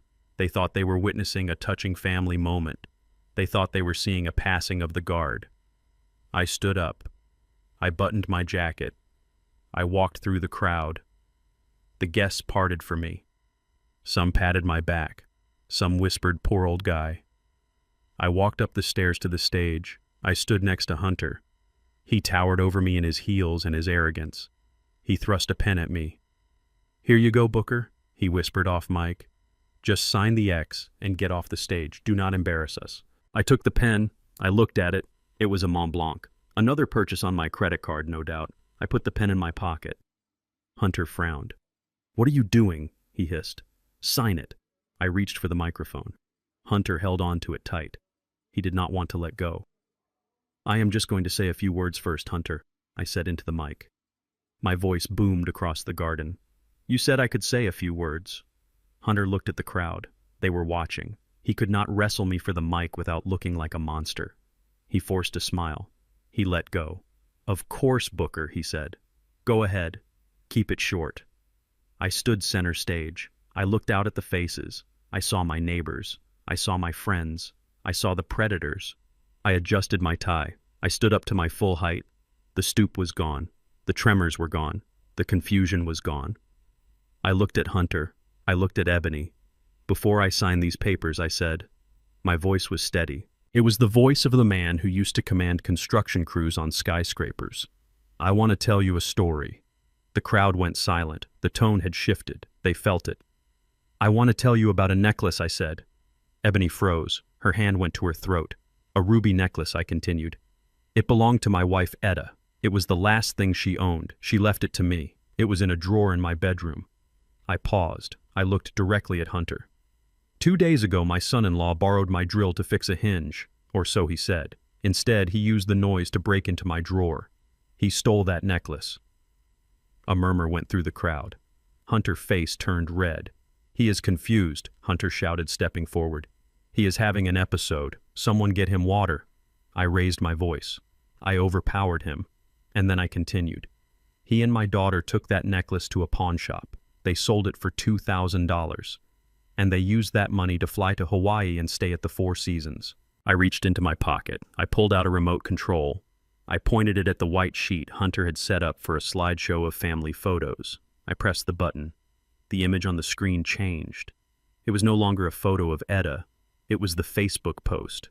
Hunter with his cocktail, Ebony smiling, the caption about escaping the gloom. The date stamp was clearly visible. 2 days ago. The crowd gasped. It was a physical sound, a suck of air. That is a lie, Hunter screamed. He lunged for me. He tried to grab the remote, but I was ready. I sidestepped him. I was faster than he thought. And that watch he is wearing, I said, pointing at Hunter's wrist. He bought it with the money left over from selling his mother-in-law Legacy. Hunter covered his watch instinctively. It was an admission of guilt. "Dad, stop!" Ebony cried. She ran toward me. "You are ruining everything." "I am not ruining anything," I said. "I am just reading the minutes of the meeting." I pressed the button again. The screen changed. It was a bank statement, blown up to 10 feet tall. It showed the transactions, the flight, the hotel, the watch. And then next to it, a new document appeared. It was the credit card application. "And this party," I said, gesturing to the champagne tower. "The Lobster, the suit Hunter is wearing. He did not pay for it. He opened 3 credit cards in my name. He stole my identity. He spent $45,000 of my money in 3 weeks." The murmur turned into a roar. People were talking, pointing. "This man is not a businessman," I said. "He is a thief, he is a fraud, and he is broke." I looked at Vinny. He had stepped out of the shadows. He was walking toward the stage. His face was thunder. Hunter saw him. Hunter's face went from red to white in a second. "Booker, stop!" Hunter pleaded. His voice was a whisper now. "Please, you do not know what you are doing." "Oh, I know exactly what I am doing," I said. I pressed the button one last time. The screen went black. Then a video appeared. It was grainy, night vision. It was the footage from the basement, the Vinny protocol. Hunter's voice filled the garden. "He is feeble, Vinny. He is losing it. I have him living in the basement like a troll. I am going to get him to sign over the deed." The audio was crisp. The words hung in the air like smoke. I turned to Hunter. "You wanted the deed," I said. "You wanted the house." I reached into my pocket. I pulled out the necklace. I held it up. The ruby caught the light. It shone like a drop of blood. "But you forgot the most important thing, Hunter. Etta was smarter than you. She put a clause in the trust. A poison pill." Hunter stared at the necklace. His eyes were bulging. "You sold this for $2,000, I said. "But inside this stone is a key. A key to a trust fund worth $5 million. $5 million. The number floated over the crowd. And the clause says, I continued, that if the necklace is sold by anyone other than me, the beneficiary loses everything. I looked at Ebony. She was sobbing. She was looking at the necklace as if it were a lost child. "You had it all," I said. "You had the kingdom, and you traded it for a vacation." I dropped the microphone. It hit the stage with a thud. The party was over. The execution had begun. I stood on the stage, and the white sheet behind me became a canvas of truth. I pressed the button on the remote again. The image shifted. It was no longer the bank statement showing the debts. It was a split-screen image that I had prepared with the help of my private investigator. On the left side was a high-resolution scan of a receipt. It was dated 4 days ago. It was from Levi Fine Jewelry. The item description read, "1 vintage ruby pendant gold chain." The amount paid was exactly $2,000. At the bottom was a signature, a scrawl I had seen on birthday cards and loan applications for 5 years. Hunter's signature. On the right side of the screen was a breakdown of the costs for the Hawaii trip, the flight, the suite, the rental car. The total was $19,400. The visual math was brutal. It was simple arithmetic that even a child could understand. He had sold a family heirloom for $2,000 and spent nearly $20,000 of stolen money to celebrate the sale. The crowd stared at the screen. The whispers turned into a collective murmur of disbelief. They were doing the math too. They were realizing that the man standing in the Armani tuxedo was not a tycoon. He was a parasite who had burned down a cathedral to fry an egg. Hunter's face was a mask of terror. He looked at the screen, and then he looked at Vinny. Vinny was not looking at the screen. He was looking at Hunter. He was doing his own math. He was realizing that the collateral for his loan, the house, the assets, the legacy, was smoke. "That is photoshopped," Hunter screamed. His voice cracked. It was a high, thin sound of panic. He pointed a shaking finger at me. "You old fraud. You made that up on your computer. You are trying to frame me." I did not answer him. I did not have to. I simply turned to the side of the stage where the shadows were deepest. "Levi," I said into the microphone, "would you please step forward?" The crowd parted. Levi walked through the garden. He was wearing his best suit. He held his hat in his hands. He walked with the slow, dignified gait of a man who has seen everything and is impressed by nothing. He climbed the stairs to the stage. He stood next to me. He looked small next to Hunter, but he felt heavy, like a block of granite. Hunter recoiled. He recognized Levi. He recognized the man he had sneered at, the man he had haggled with over Etta necklace. "Tell them, Levi," I said. "Tell them what he sold you." Levi took the microphone. His hand was steady.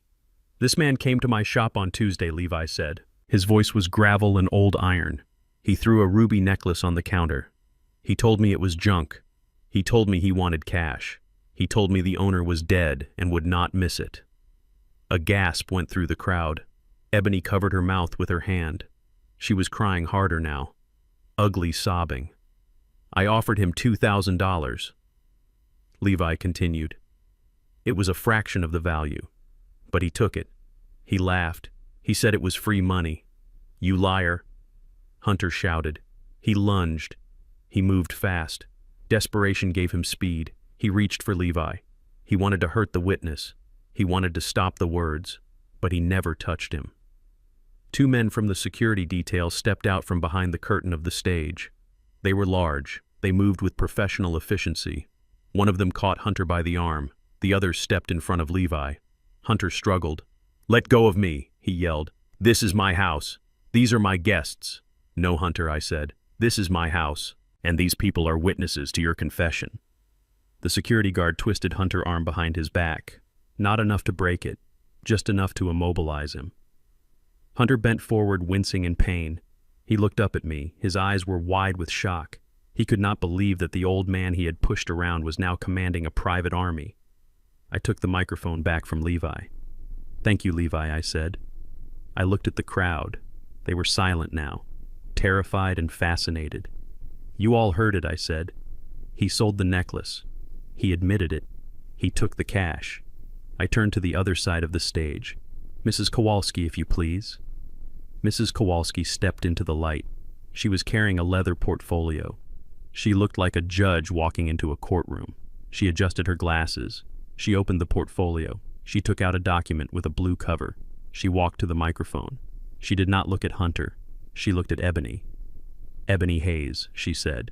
Her voice was sharp, clear. "I am the executor of your mother estate. I drafted her last will and testament 10 years ago." Ebony looked up. Her mascara was running down her face. "Mrs. Kowalski," she whispered. "Your mother included a specific clause in the trust governing her assets." Mrs. Kowalski read from the document. Clause 4B, the poison pill protocol. She paused. She let the legal term sink in. It states that the entirety of the estate, including the commercial real estate portfolio valued at $5 million, is held in a blind trust. The beneficiary of this trust is the holder of the ruby pendant. Hunter stopped struggling. He froze. He listened. However, Mrs. Kowalski continued. If the pendant is sold or traded for monetary gain by the beneficiary or their spouse, the trust is immediately dissolved and the beneficiary rights are forfeited. The assets then revert to the secondary beneficiary. She looked at me. "Mr. Booker Hayes." The silence that followed was absolute. It was heavy. It pressed down on the garden like a physical weight. $5 million. Hunter's mouth opened. He looked at Ebony. He looked at me. He looked at the necklace shining in my hand. He had sold $5 million for $2,000. He had held the winning lottery ticket, and he had used it to light a cigarette. "That means," Mrs. Kowalski said, closing the folder, "that as of the moment you accepted the cash from Mr. Levi, you and your wife were disinherited. You own nothing. You are entitled to nothing. The house, the money, the future. It is all gone." Hunter made a sound. It was a strangulated whimper. His legs gave out. The security guard had to hold him up or he would have collapsed on the stage. "No," he whispered. "No. That is not legal. You cannot do that." "It is perfectly legal," Mrs. Kowalski said, "and it is irrevocable." Ebony fell to her knees in the grass. She buried her face in her hands. She understood. She finally understood the magnitude of her failure. She had betrayed her mother. She had betrayed her father. And for what? For a man who had just bankrupted her future. I walked to the edge of the stage. I looked down at Vinny. The loan shark was smiling. It was a cold, cruel smile. He took a sip of his drink. He nodded at me. He understood too. The collateral was gone. The mark was broke. I looked at the crowd. So I said. My voice was tired. I was tired of the anger. Tired of the victory. There will be no transfer of deeds tonight. There will be no new business. There is only the truth. And the truth is that my daughter and her husband are thieves. I pointed at the gate. The party is over. But the night was not. Because just as the words left my mouth, the sound of sirens cut through the air. Blue and red lights flashed against the trees. Sheriff Jim Miller was right on time. Hunter looked toward the driveway. He saw the police cruisers pulling in. He saw the uniforms. He realized then that poverty was the least of his problems. He started to cry. It was an ugly sound, a selfish sound. He was not crying for what he had done. He was crying for what was about to happen to him. And I watched him cry. I watched him break. And I felt nothing but the satisfaction of a job finished. The structure had failed. The demolition was complete. Now it was time to clear the debris. The silence in the garden did not last long. It was broken by the sound of crystal shattering against stone. Vinny, the loan shark, had dropped his champagne flute. He did not drop it by accident. He threw it. The sound was sharp and violent. It cut through the tension like a gunshot. Vinny stood up from his table near the hydrangeas. He wiped his hands on a napkin. He looked at Hunter with eyes that were empty of mercy. I watched the reaction ripple through the crowd. The guests near Vinny backed away. They sensed the violence radiating off him. Vinny walked toward the stage. He moved with the heavy, inevitable momentum of a wrecking ball. He stopped at the foot of the stairs. He looked up at Hunter. He did not look at me. He knew who owed him money. You told me you had the deed, Vinny said. His voice was low, but it carried across the yard. You told me the old man was a vegetable. You told me the house was yours, Hunter stammered. He tried to speak, but his throat was dry. He looked at the security guards holding his arms. He looked at the flashing lights of the police cars filtering through the trees. He looked at Vinny. It is a mistake, Hunter squeaked. It is a trick, Vinny. The old man is lying. The necklace is worth millions. We can get it back. We can sue him. Vinny shook his head slowly. He reached into his jacket pocket. For a second, the crowd gasped, thinking he was reaching for a weapon. Instead, he pulled out a piece of paper. He unfolded it. It was the promissory note Hunter had signed. It was a contract written in blood and stupidity. You have no collateral, Vinny said. You have no assets. You have no house. And now you have no wife, because she just realized you bankrupt her. Vinny turned to his men, two large guys in cheap suits who had been standing by the buffet table. They stopped eating. They wiped their mouths. Vinny gave a subtle signal, a nod of the head toward the back gate. Block the exits, Vinny ordered. No one leaves until I get my money or something worth my money. The panic in the garden spiked. People started to move. They realized this was not just a family drama anymore. It was a hostage situation. The socialites and the neighbors looked at the exits. They saw Vinny men standing there, arms crossed, blocking the path. I watched from the stage. I was not afraid. I had pro-guard security. They were professionals. Vinny men were thugs. There was a difference. I signaled my lead security officer. He nodded. He moved his team into position, creating a wall between the guests and Vinny crew. But Vinny was not looking at the guests. He was looking at Hunter Wrist.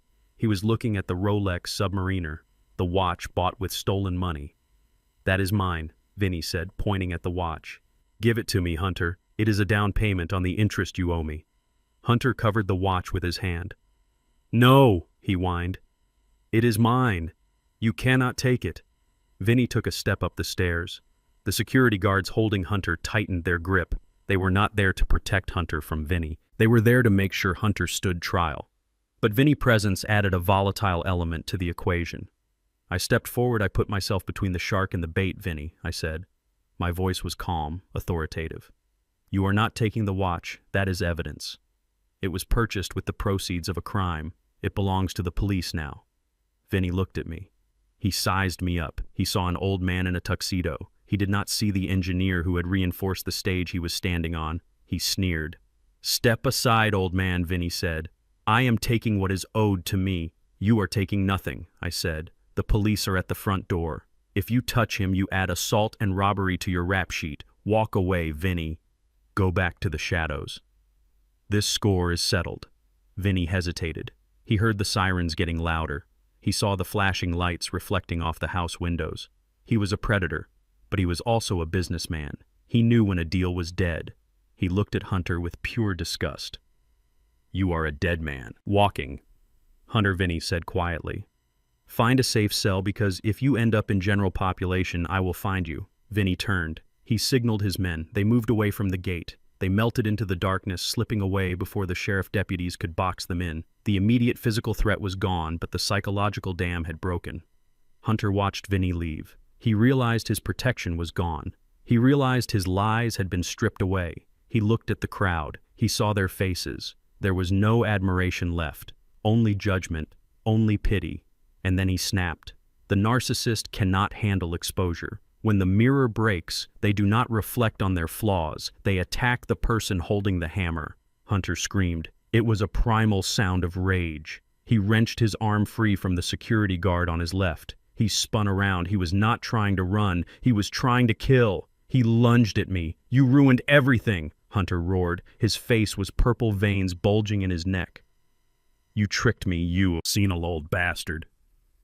You set me up." He came at me with his hands reaching for my throat. He wanted to squeeze the life out of me.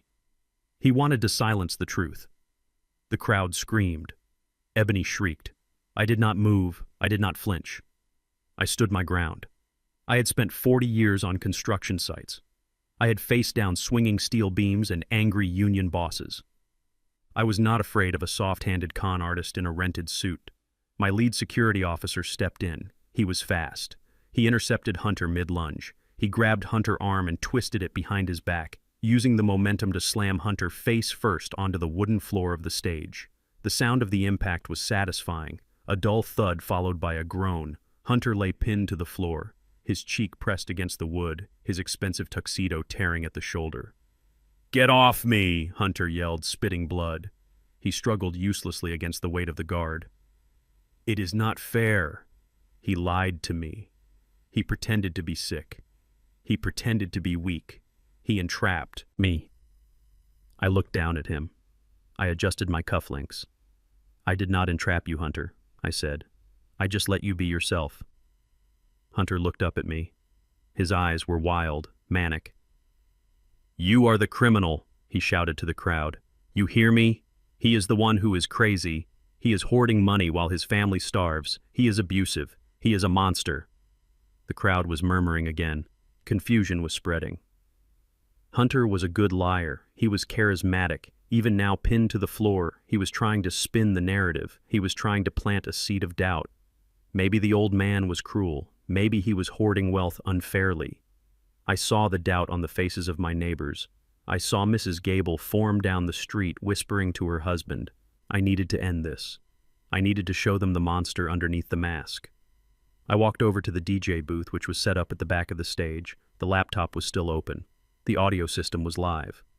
I plugged in my phone. I opened the folder marked Evidence.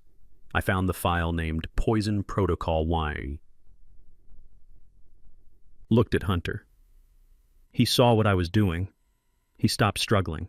His eyes went wide with a new kind of fear, the fear of absolute exposure. "Do not do it, Booker," he whispered. "Please." I pressed play. The sound of Hunter's voice boomed through the massive speakers. It was loud, crisp, clear. It filled the garden. It echoed off the house. It drowned out the sirens. The recording began with the sound of a spoon stirring in a cup, then Hunter's voice, casual, chilling. "Just drink it. Booker, it is a special blend. Chamomile and valerian root. It will help you sleep." Then my voice on the recording sounding weak. "It is too hot. I need to let it cool down." Then the sound of Hunter footsteps walking away. Then the sound of liquid being poured into the dirt of the potted plant. The recording skipped forward to later that night. The audio quality changed. It was the conversation between Hunter and Ebony in the living room captured by the owl camera. Hunter's voice was impatient, cruel. "We make him really lose his mind. We switch his medications. We hide his things. We tell him he did things he did not do. In a month, any doctor will certify that he is mentally ill." The crowd gasped. It was a collective intake of breath that sucked the air out of the garden. The recording continued. "Once he is committed, we will have access to all his accounts. We can sell the house, collect his pension and dispose of everything. Dispose of everything. The words hung in the humid night air, cruel and final. I stopped the recording. The silence that followed was absolute. It was the silence of a courtroom after a guilty verdict. It was the silence of a community realizing they had been drinking champagne with a sociopath. Hunter lay on the stage floor. He was not struggling anymore. He was sobbing. He was broken. The mask was gone. The victim narrative was dead. I walked back to the center of the stage. I looked at the crowd. I looked at my neighbors. "You heard him," I said. My voice was low, but it carried. He did not just want my money, he wanted my mind. He wanted to strip me of my sanity. He wanted to lock me away in a facility and drug me until I forgot my own name. I looked at Ebony. She was standing at the bottom of the stairs. She was pale, shaking. She looked at Hunter with horror.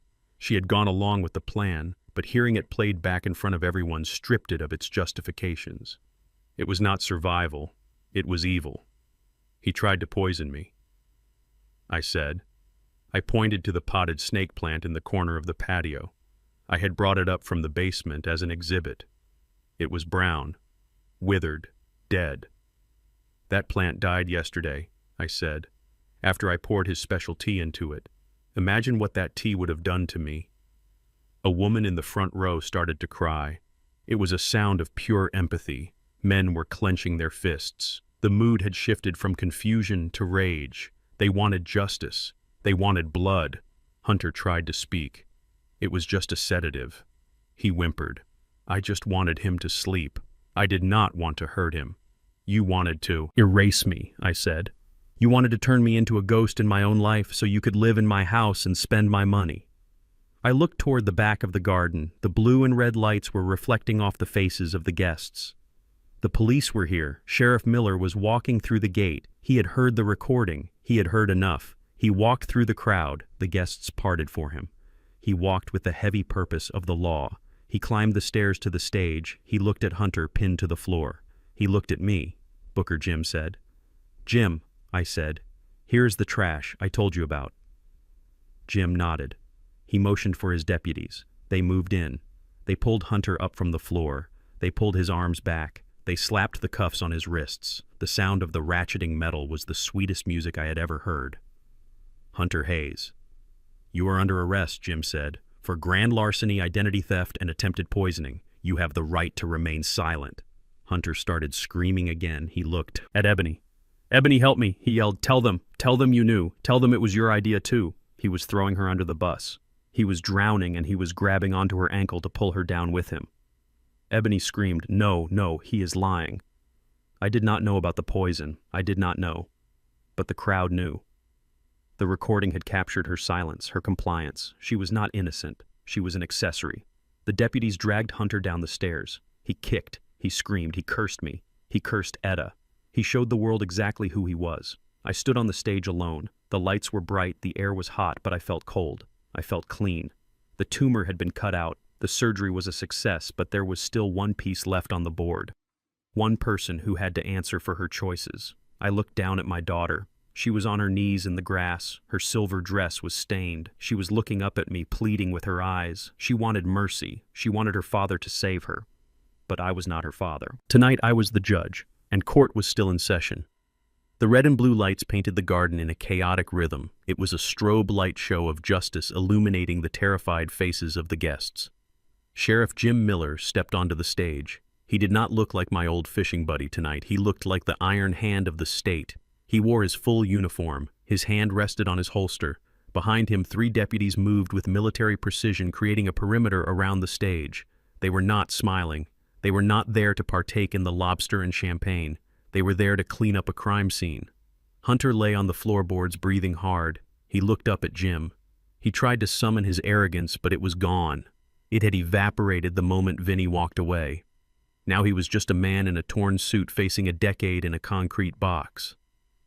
"Hunter Hayes," Jim said. His voice was loud enough to be heard over the sirens. "You are under arrest." Hunter tried to scramble backward. He pushed himself along the floor with his heels. "On what grounds?" he squeaked. This is a civil dispute. You cannot arrest me for a family argument. Jim pulled a folded warrant from his belt. He snapped it open. This is not a civil dispute, son, Jim said. This is a felony indictment. I have a warrant here signed by Judge Patterson 30 minutes ago. He began to read. The list was long. It was a catalog of greed. Count 1, grand larceny. Theft of jewelry valued over $5,000. Count 2, identity theft. Opening 3 credit lines under the name of Booker Hayes without authorization or consent. Count 3, elder abuse. Financial exploitation of a senior citizen. Jim paused. He looked down at Hunter with pure disgust. And count 4, Jim said. Attempted aggravated assault with intent to poison. We have the audio recording of you mixing a sedative into Mr. Hayes' beverage with the intent to incapacitate him. The crowd gasped again. Poison. The word floated over the manicured lawn. It turned the atmosphere from scandalous to murderous. The neighbors looked at Hunter not as a thief but as a predator, a man who would drug an old man in his own basement. Hunter shook his head violently. No, he shouted. That was just tea. It was herbal tea. I was trying to help him sleep. Save it for the jury, Jim said. He nodded to his deputies. Get him up. 2 deputies hauled Hunter to his feet. They did not be gentle. They grabbed him by the arms and wrenched him upright. Hunter's legs were like jelly. He could barely stand. He looked small. He looked pathetic. Jim pulled out his handcuffs. The metal glinted in the strobe lights. Turn around, Jim ordered. Hunter did not turn around. He looked at the crowd. He looked for an ally. He looked for a way out. He saw Vinny standing by the gate watching with a cold smile. He saw the ProGuard security team blocking the exits. He saw me standing there impassive and untouched. And then he saw Ebony. She was standing at the bottom of the stairs, shaking, crying, holding her hands to her mouth. She looked terrified. Hunter's eyes changed. The fear turned into something uglier. It turned into blame. The rat was trapped and he was going to bite anyone he could to get free. It was not me, Hunter screamed. He pointed a shaking finger at his wife. He pointed at my daughter. It was her. The accusation hung in the air. Ebony froze. Her eyes went wide. What she whispered. She made me do it, Hunter yelled. He struggled against the deputies. He tried to lunge toward her. She hates him. She hates her father. She told me he was ruining our lives. She told me he was hoarding the money. Liar, Ebony screamed. Her voice was shrill. You are a liar. I am not lying, Hunter shouted back. His face was twisted with malice. Who do you think told me where the necklace was, Ebony? Who showed me the false bottom in the drawer? I did not know it was there. She showed me. She stood guard while I took it. The crowd looked at Ebony. The judgment shifted. It spread. It covered her too. She wanted the money for Hawaii. Hunter continued. He was speaking fast, desperate to spread the guilt. She wanted the first-class tickets. She wanted the spa treatments. She told me the old man owed us. She said he was just wasting space. Shut up, Ebony shrieked. She covered her ears. Stop it. He is the mastermind, Hunter yelled at Jim. Arrest her.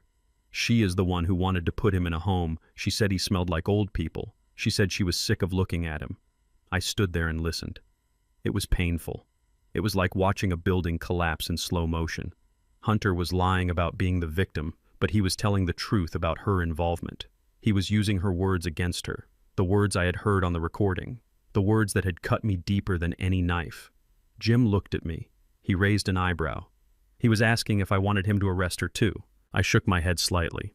Not yet. The police were for Hunter. The punishment for Ebony was going to be different. It was going to be personal. Jim tightened the cuffs on Hunter's wrists. The ratchet sound was loud and final. You have the right to remain silent, Jim said. I suggest you use it. They began to drag Hunter away. He kicked. He screamed. He was no longer the suave businessman in the Armani suit. He was a feral animal caught in a trap. It was her, he howled as they pulled him down the stairs. It was all her idea.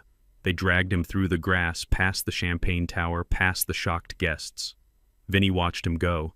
He tipped his glass in a mock salute. Then the garden was quiet again. The sirens were still flashing, but the screaming had stopped. All eyes turned to Ebony. She stood alone at the foot of the stage. Her husband was gone. Her allies were gone. Her future was gone. She looked up at me. I stood on the platform looking down. The physical distance between us was only a few feet, but the emotional distance was an ocean. She fell to her knees. It was not a graceful fall. It was a collapse. Her legs simply gave out. Her silver dress pooled around her on the grass, staining with dirt and moisture. She looked up at me. Her face was a ruin of makeup and tears. "Dad," she sobbed. "Daddy, please." I did not move. I did not offer a hand. I stood with my hands clasped behind my back, the posture of an engineer inspecting a failed foundation. "You have to believe me," Ebony cried. She crawled forward a few inches. She reached out toward my shoes. "I was manipulated, Dad. He brainwashed me. I did not want to do any of it." I looked down at her. I saw the little girl I had taught to ride a bike. I saw the teenager I had taught to drive. I saw the woman I had walked down the aisle. And I saw the stranger who had stood guard while a thief robbed her mother bedroom. "You are a victim," I asked. My voice was cold. It was the temperature of deep earth. "Yes," she sobbed. "I am a victim. He made me think we had no choice. He said we needed the money. I was scared, Dad. I was just doing what my husband told me." I looked at the screen behind me. The image of the Hawaii receipt was still there. $19,000. Victims do not go to Hawaii. "Ebony," I said. She flinched. She pulled her hand back. "Victims do not drink cocktails at the Four Seasons paid for by selling their dead mother jewelry," I continued. "Victims do not stand in a hallway and tell their husband to hurry up because the old man is coming." "I did not mean it," she wailed. "I was stressed. I was not thinking." "You were thinking clearly enough to spend the money," I said. "You were thinking clearly enough to lie to my face when I asked you where the necklace was. You were thinking clearly enough to help him plan my eviction to the basement." "Dad, please," she begged. "I am your daughter. I am all you have left." I looked at the crowd. I saw Mrs. Kowalski standing with her arms crossed. I saw Levi shaking his head. I saw Jim watching from the gate. "You are my daughter," I said. "That is true. And that is why this hurts. If a stranger robbed me, I would just call the police. But you broke my heart, Ebony."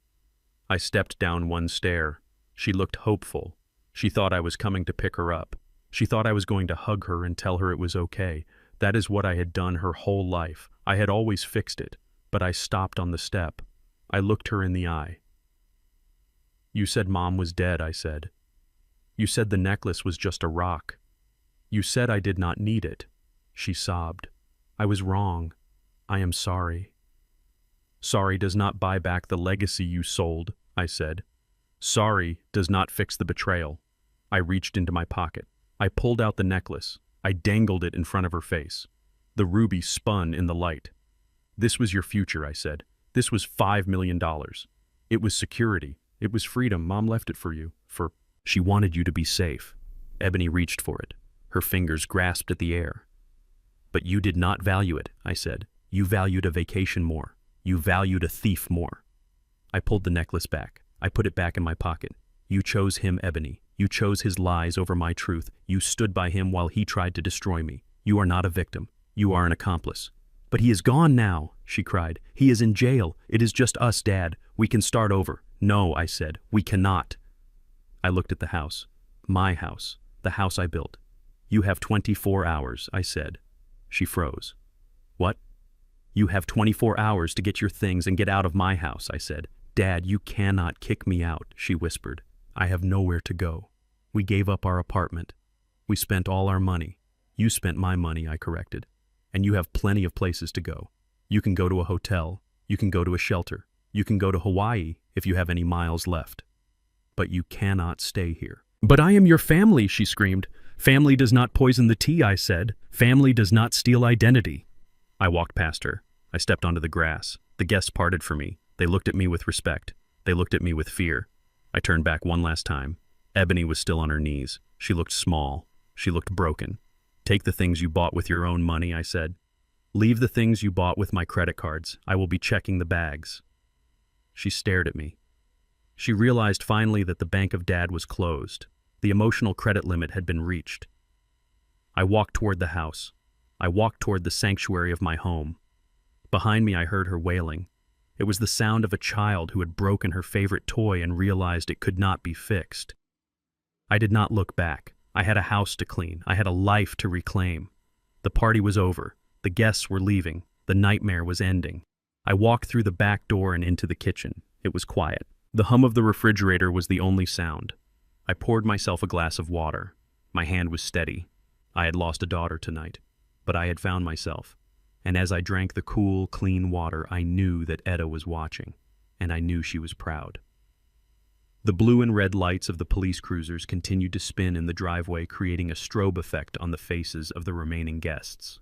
Hunter was in the back of the first squad car. He was thrashing against the window, screaming words I could not hear through the safety glass. He looked like a rabid animal trapped in a cage. His Armani tuxedo was torn at the shoulder. His hair was wild.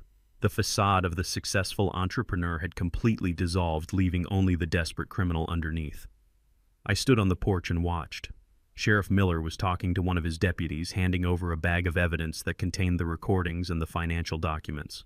But the humiliation for Hunter was not over yet. Vinny the loan shark stepped out of the shadows near the gate.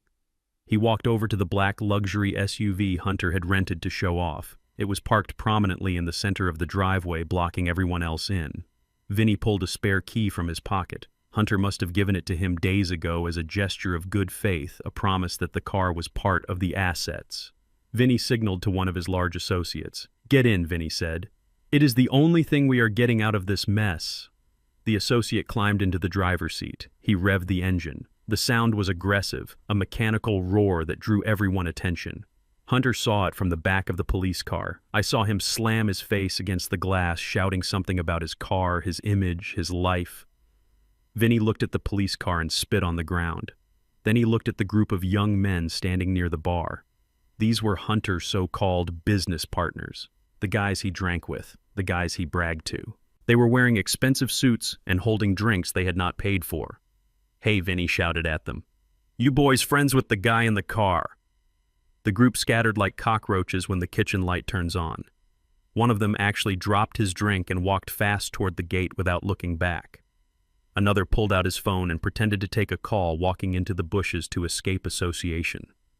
No one stepped forward to defend Hunter. No one offered to pay his bail. No one claimed him. In the end, he was exactly what I knew him to be.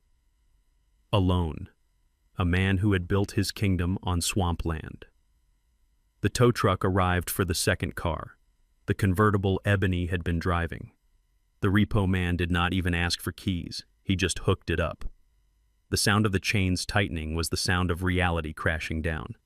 Sheriff Miller walked over to me. He tipped his hat. "We got him," Booker Jim said. "The DA is already looking at the digital evidence you sent. With the attempted poisoning charge and the federal fraud, he is looking at 10 to 15 years, minimum." "Thank you, Jim," I said. "I appreciate you keeping it quiet until tonight." Jim looked at the back of the squad car. "He broke the law, Booker. But breaking your trust, that is the real crime. We will take it from here." The first cruiser pulled away. Hunter's face was pressed against the glass, his eyes wide with terror as he was driven away from the life he tried to steal. The repo truck followed, dragging the convertible. Vinny men drove off in the SUV. The driveway was suddenly empty. The party was over. The guests were filing out silently, avoiding my gaze. They were embarrassed to have been part of the charade. They were ashamed they had believed the lie. I turned my attention to the lawn. Ebony was still there. She was sitting on the grass, hugging her knees. Her silver dress was ruined. Her makeup was a mask of tragedy. She looked like a child waiting for her parents to come pick her up from a sleepover gone wrong. But her parents were already there, and her father had run out of patience. I walked down the steps. I stopped 5 feet from her. I did not kneel. I did not offer a hand. I stood tall, the engineer inspecting the damage after the storm. "Ebony," I said. My voice was flat, devoid of the warmth she was used to. She looked up. Her eyes were red. "Dad," she whispered. "I have nowhere to go. They took the car. They took Hunter. I have nothing. You have consequences," I said, "and you have 60 minutes. She blinked, confusion clouding her teary eyes. "What?" "You have 1 hour," I said. I looked at my watch. It is 9:15. By 10:15, I want you off my property. "Dad, you cannot be serious," she wailed. "This is my home. I grew up here. You grew up here." I agreed. "But you forfeited your right to live here when you plotted to throw me out of it. When you stood by and watched your husband drug my tea. When you laughed about selling your mother necklace." I pointed to the front door. "Get up. Get your things. But listen to me very clearly, Ebony. You take only what you paid for. personal items, clothes, toothbrush. Anything bought with the credit cards you stole from me stays here. Anything bought with the money from the necklace stays here." She struggled to her feet. She wobbled on her high heels. "Dad, please. I have no money. I have no cards. How am I supposed to live?" "You are 32 years old," I said. "You have a degree I paid for. You have 2 hands and 2 feet. Figure it out, like everybody else." She walked past me toward the house. She was sobbing loudly, hoping I would crack, hoping I would run after her and tell her it was just a lesson and she could stay. I followed her into the house. I did not trust her alone. She went to the master bedroom, my bedroom, the room they had claimed. She pulled a suitcase from the closet. It was a Louis Vuitton hard shell, $3,000. I stepped into the room. "Leave the suitcase," I said. She froze. "What?" "I saw the charge on the American Express statement," I said. "Louis Vuitton trunk. $3,200. Purchased 3 weeks ago. You bought it with my identity. It stays." She threw the suitcase on the bed. She screamed in frustration. She grabbed a black garbage bag from the bathroom trash can. She dumped the trash on the floor. She started stuffing clothes into the plastic sack. She grabbed a silk blouse. "Leave it," I said. "Nordstrom. $500. My card." She threw the blouse at the wall. She grabbed a pair of jeans. Old ones. Faded ones. "Keep those," I said. "You had those before you met Hunter." This continued for 45 minutes. It was a brutal accounting of her life. Almost everything she owned, every symbol of status she clung to had been stolen. The designer shoes, the handbags, the jewelry. It all stayed. She was left with a garbage bag half full of old t-shirts, sweatpants, and underwear. She looked at her reflection in the mirror. She was stripped of her armor. She was just a woman who had made terrible choices. 10 minutes, I said.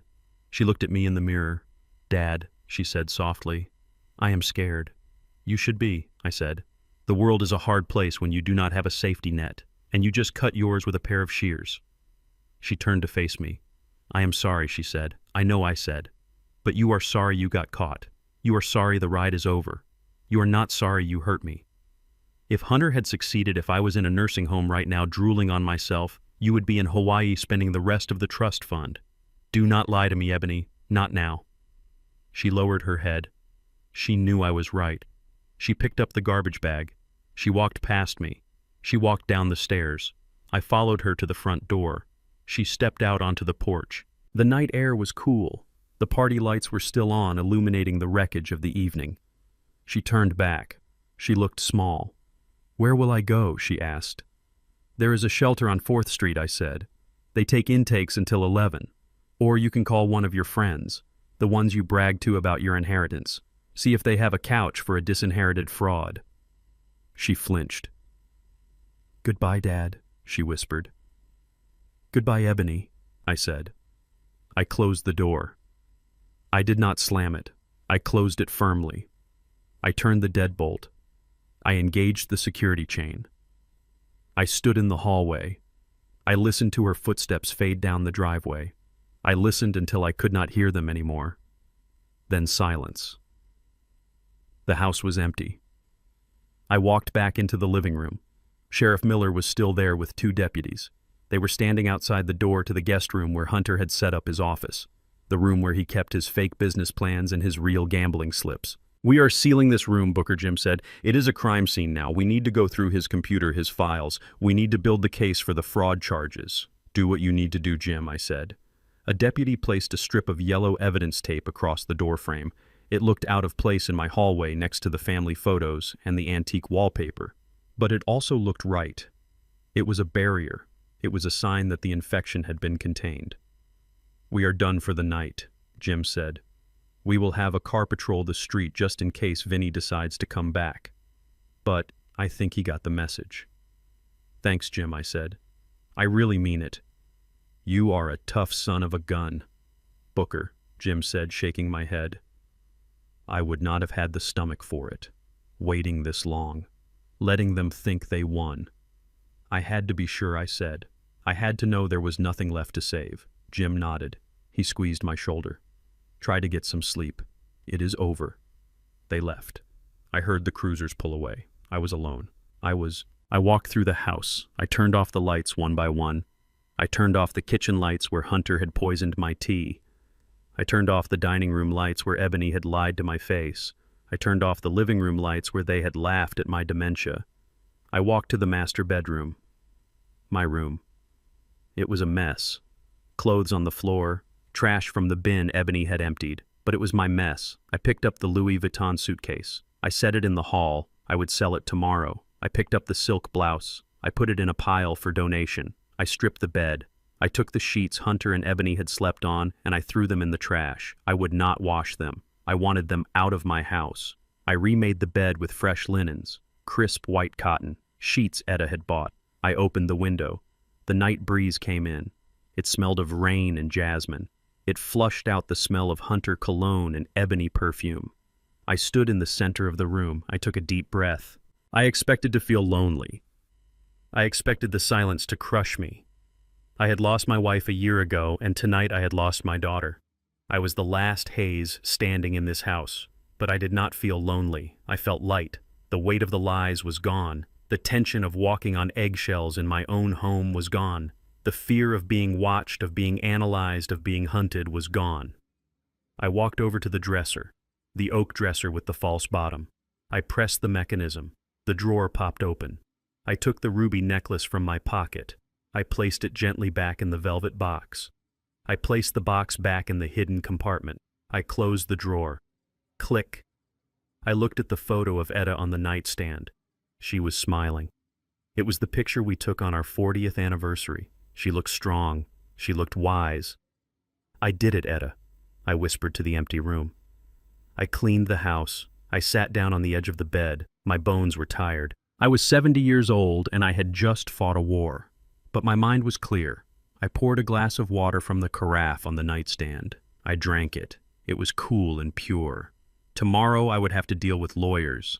I would have to deal with the bank to fix my credit. I would have to change the locks. I would have to testify against my own child. But tonight I was safe. Tonight I was the master of my domain. I laid down. I pulled the quilt up to my chin. For the first time in months, I closed my eyes and I slept. No nightmares, no listening for footsteps, just the deep, restful sleep of a man who has nothing left to hide and nothing left to fear. The gavel hit the wood block with a sound like a gunshot. It was final. It was absolute. In the courtroom, the air was stale and smelled of floor wax and desperation. I sat in the back row. I kept my hands folded in my lap. I watched the man who had tried to poison me stand up to receive his sentence. Hunter Hayes, the judge said, looking over his spectacles. For the crimes of grand larceny, identity theft, and attempted aggravated assault against a senior citizen, this court sentences you to 8 years in a state penitentiary. Hunter did not scream this time. He did not cry. He just slumped. The fight had been beaten out of him by months of legal motions and irrefutable evidence. He looked back over his shoulder. He scanned the room. He was looking for me. He wanted to see if I would save him, if the old man would finally crack and pay for a better lawyer. I met his gaze. I did not smile. I did not frown. I just looked at him. I let him see that the bank was closed. The well was dry. The bridge was burned. The bailiff took his arm. They marched him out the side door. The heavy metal door clicked shut.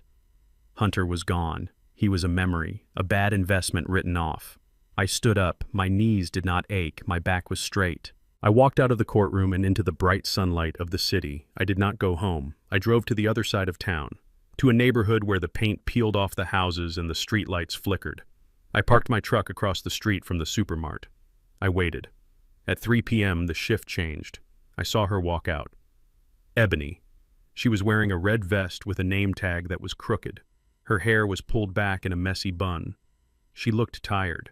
She looked older than her 32 years. She was carrying a plastic bag with a loaf of bread and a carton of milk. She walked to the bus stop. She sat on the bench. She counted the coins in her palm.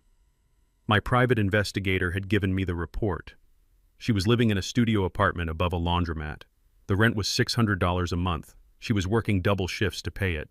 But the rent was the least of her problems. The credit card companies had sued her. The judgment was garnishing her wages. She would be paying off the debt for the next 10 years. She looked up. She saw my truck. She knew it was me. For a moment, I thought she would come over. I thought she would scream or beg, but she did not. She just looked at me. There was shame in her eyes. Deep shame. She realized that she had traded a $5 million inheritance for a shift at a grocery store. The bus arrived. It hissed and groaned. Ebony got on. She disappeared into the crowd of tired people. I watched the bus drive away. I felt a pang in my chest. It was the echo of the love I used to have for her. But it was faint. It was like the pain of an old injury when it rains. It was there, but it did not stop me from moving. She had made her choice. She had chosen the thief. She had chosen the lie. Now she had to live in the truth. I put the truck in gear. I had a plane to catch. 6 months ago, my daughter had flown to Hawaii to celebrate stealing from me. Today, I was flying to Hawaii to celebrate surviving her. The air in Maui smelled different than the air at home. It smelled of hibiscus and salt water. It smelled expensive. I sat on the terrace of the Four Seasons Resort. It was the exact same spot where Hunter had taken that photo, the photo that had started the war. But I was not drinking a sugary cocktail. I was drinking a glass of aged Pinot Noir, and I was not with a parasite. I was with my team. Levi sat across from me. He was wearing a linen suit and a Panama hat. He looked like a gentleman from another era. He was eating a papaya with a silver spoon. Mrs. Kowalski was to my right. She had traded her power suit for a silk floral dress. She looked relaxed. Her phone was off. For the first time in 20 years, she was not billing by the hour. "This is a nice view," Booker Levi said, gesturing to the ocean. "I can see why they wanted to come here." "They came here to escape reality," I said. "We came here to enjoy it." Mrs. Kowalski laughed. It was a sharp, clear sound. "You know, Booker," she said, swirling her wine. "When Etta came to me with the idea for the blind trust, I told her it was extreme. I told her she was being paranoid. Who suspects their own children of treachery? Etta knew people," I said. "She had an instinct. She saw the cracks in the foundation before the house was even built." "She saved you," Levi said. "She did," I agreed. I looked out at the Pacific Ocean. It was vast and blue. It made my problems feel small. It made the house back home feel distant. I had used the trust fund to pay for this trip. I paid for Levi. I paid for Mrs. Kowalski.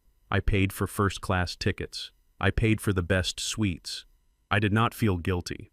This money was meant to be enjoyed by people who respected it, by people who had earned it through loyalty. Hunter and Ebony had come here to play rich. They pretended to be something they were not.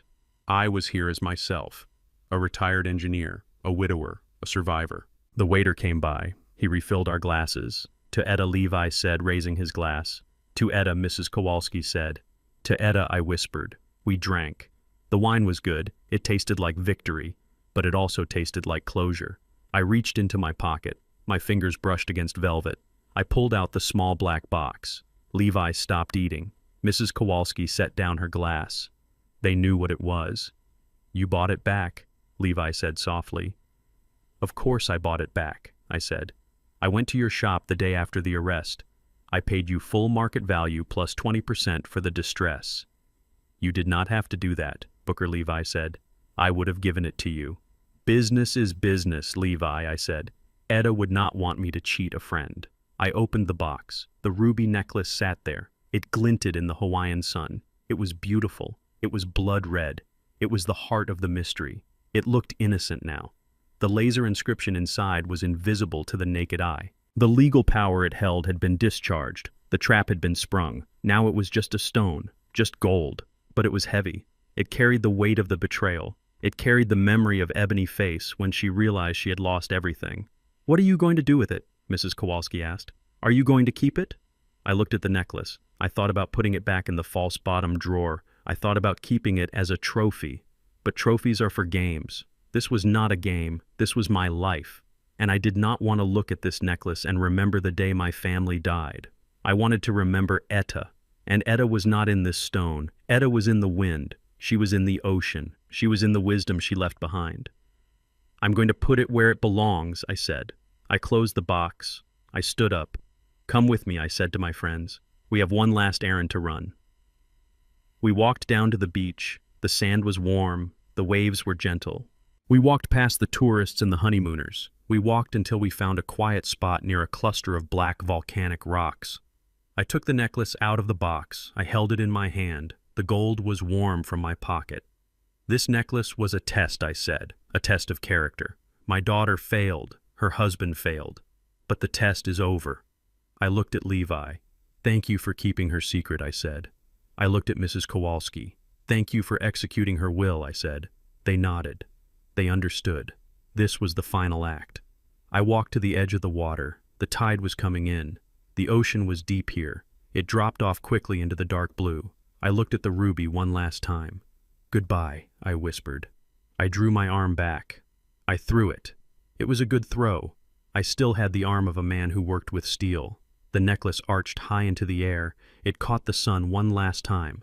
A spark of red fire against the blue sky. Then it hit the water. There was a small splash, a ripple, and then it was gone. It sank down to the sand, down to the coral, down where no one could ever sell it again, down where no one could ever trade it for a cheap thrill. I stood there for a moment, watching the spot where it had vanished. I felt a weight lift off my shoulders. The burden of the legacy was gone. The poison pill had been swallowed by the sea. I turned back to my friends. Is it done? Levi asked. It is done, I said. We walked back up the beach. We went to the bar. We ordered dinner. We laughed. We talked about the old days. We talked about the future. I realized I was rich, not just because of the $5 million in the bank. I was rich because I had people at this table who would never steal from me, people who would never drug my tea, people who loved me for who I was, not what I could give them. That night I sat on the balcony of my suite. I listened to the ocean. I thought about Etta. She had been right about everything. She knew human nature. She knew that greed is an acid that eats through love. She had set a trap not to hurt our daughter, but to reveal her. She wanted me to see the truth, because she knew that as long as I was blind, I was in danger. I took a sip of water. I looked at the moon. Etta was right. Greed is the strongest reagent. It reveals the impurities in the soul. I had lost a daughter. It was a tragedy, a wound that would never fully heal. But I had regained something more important. I had regained my dignity. I had regained my safety. I had regained my home. My name is Booker Hayes. I am a structural engineer. I build things that last. And when I found rot in my own foundation, I cut it out. I reinforced the steel. I poured new concrete. I taught them a lesson worth $5 million, but the lesson I learned was priceless. You cannot buy loyalty, you cannot buy character, and you cannot buy family. But you can protect yourself. You can stand up. You can say no. I am 70 years old, and my life is just beginning. I looked out at the dark water where the ruby lay sleeping. Rest in peace, Etta, I said. The house is clean, the books are balanced, and I am okay. I went inside. I closed the door. I turned off the light. And for the first time in a year, I did not feel the ghost of what could have been. I felt the solid ground of what was. And it was enough. I learned that silence is not weakness, it is calibration. My family mistook my patience for blindness, and that was their fatal error. We are often told that blood is thicker than water, but I discovered that loyalty is thicker than blood. You cannot buy respect, and you cannot inherit character. Sometimes the hardest thing you will ever have to do is cut the people you love out of your life to save yourself. But do not be afraid to stand alone. A house built on truth will always stand longer than a castle built on lies. What would you have done if you discovered your own family was plotting against you? Let me know in the comments below, and don't forget to like and subscribe for more stories where justice is finally served.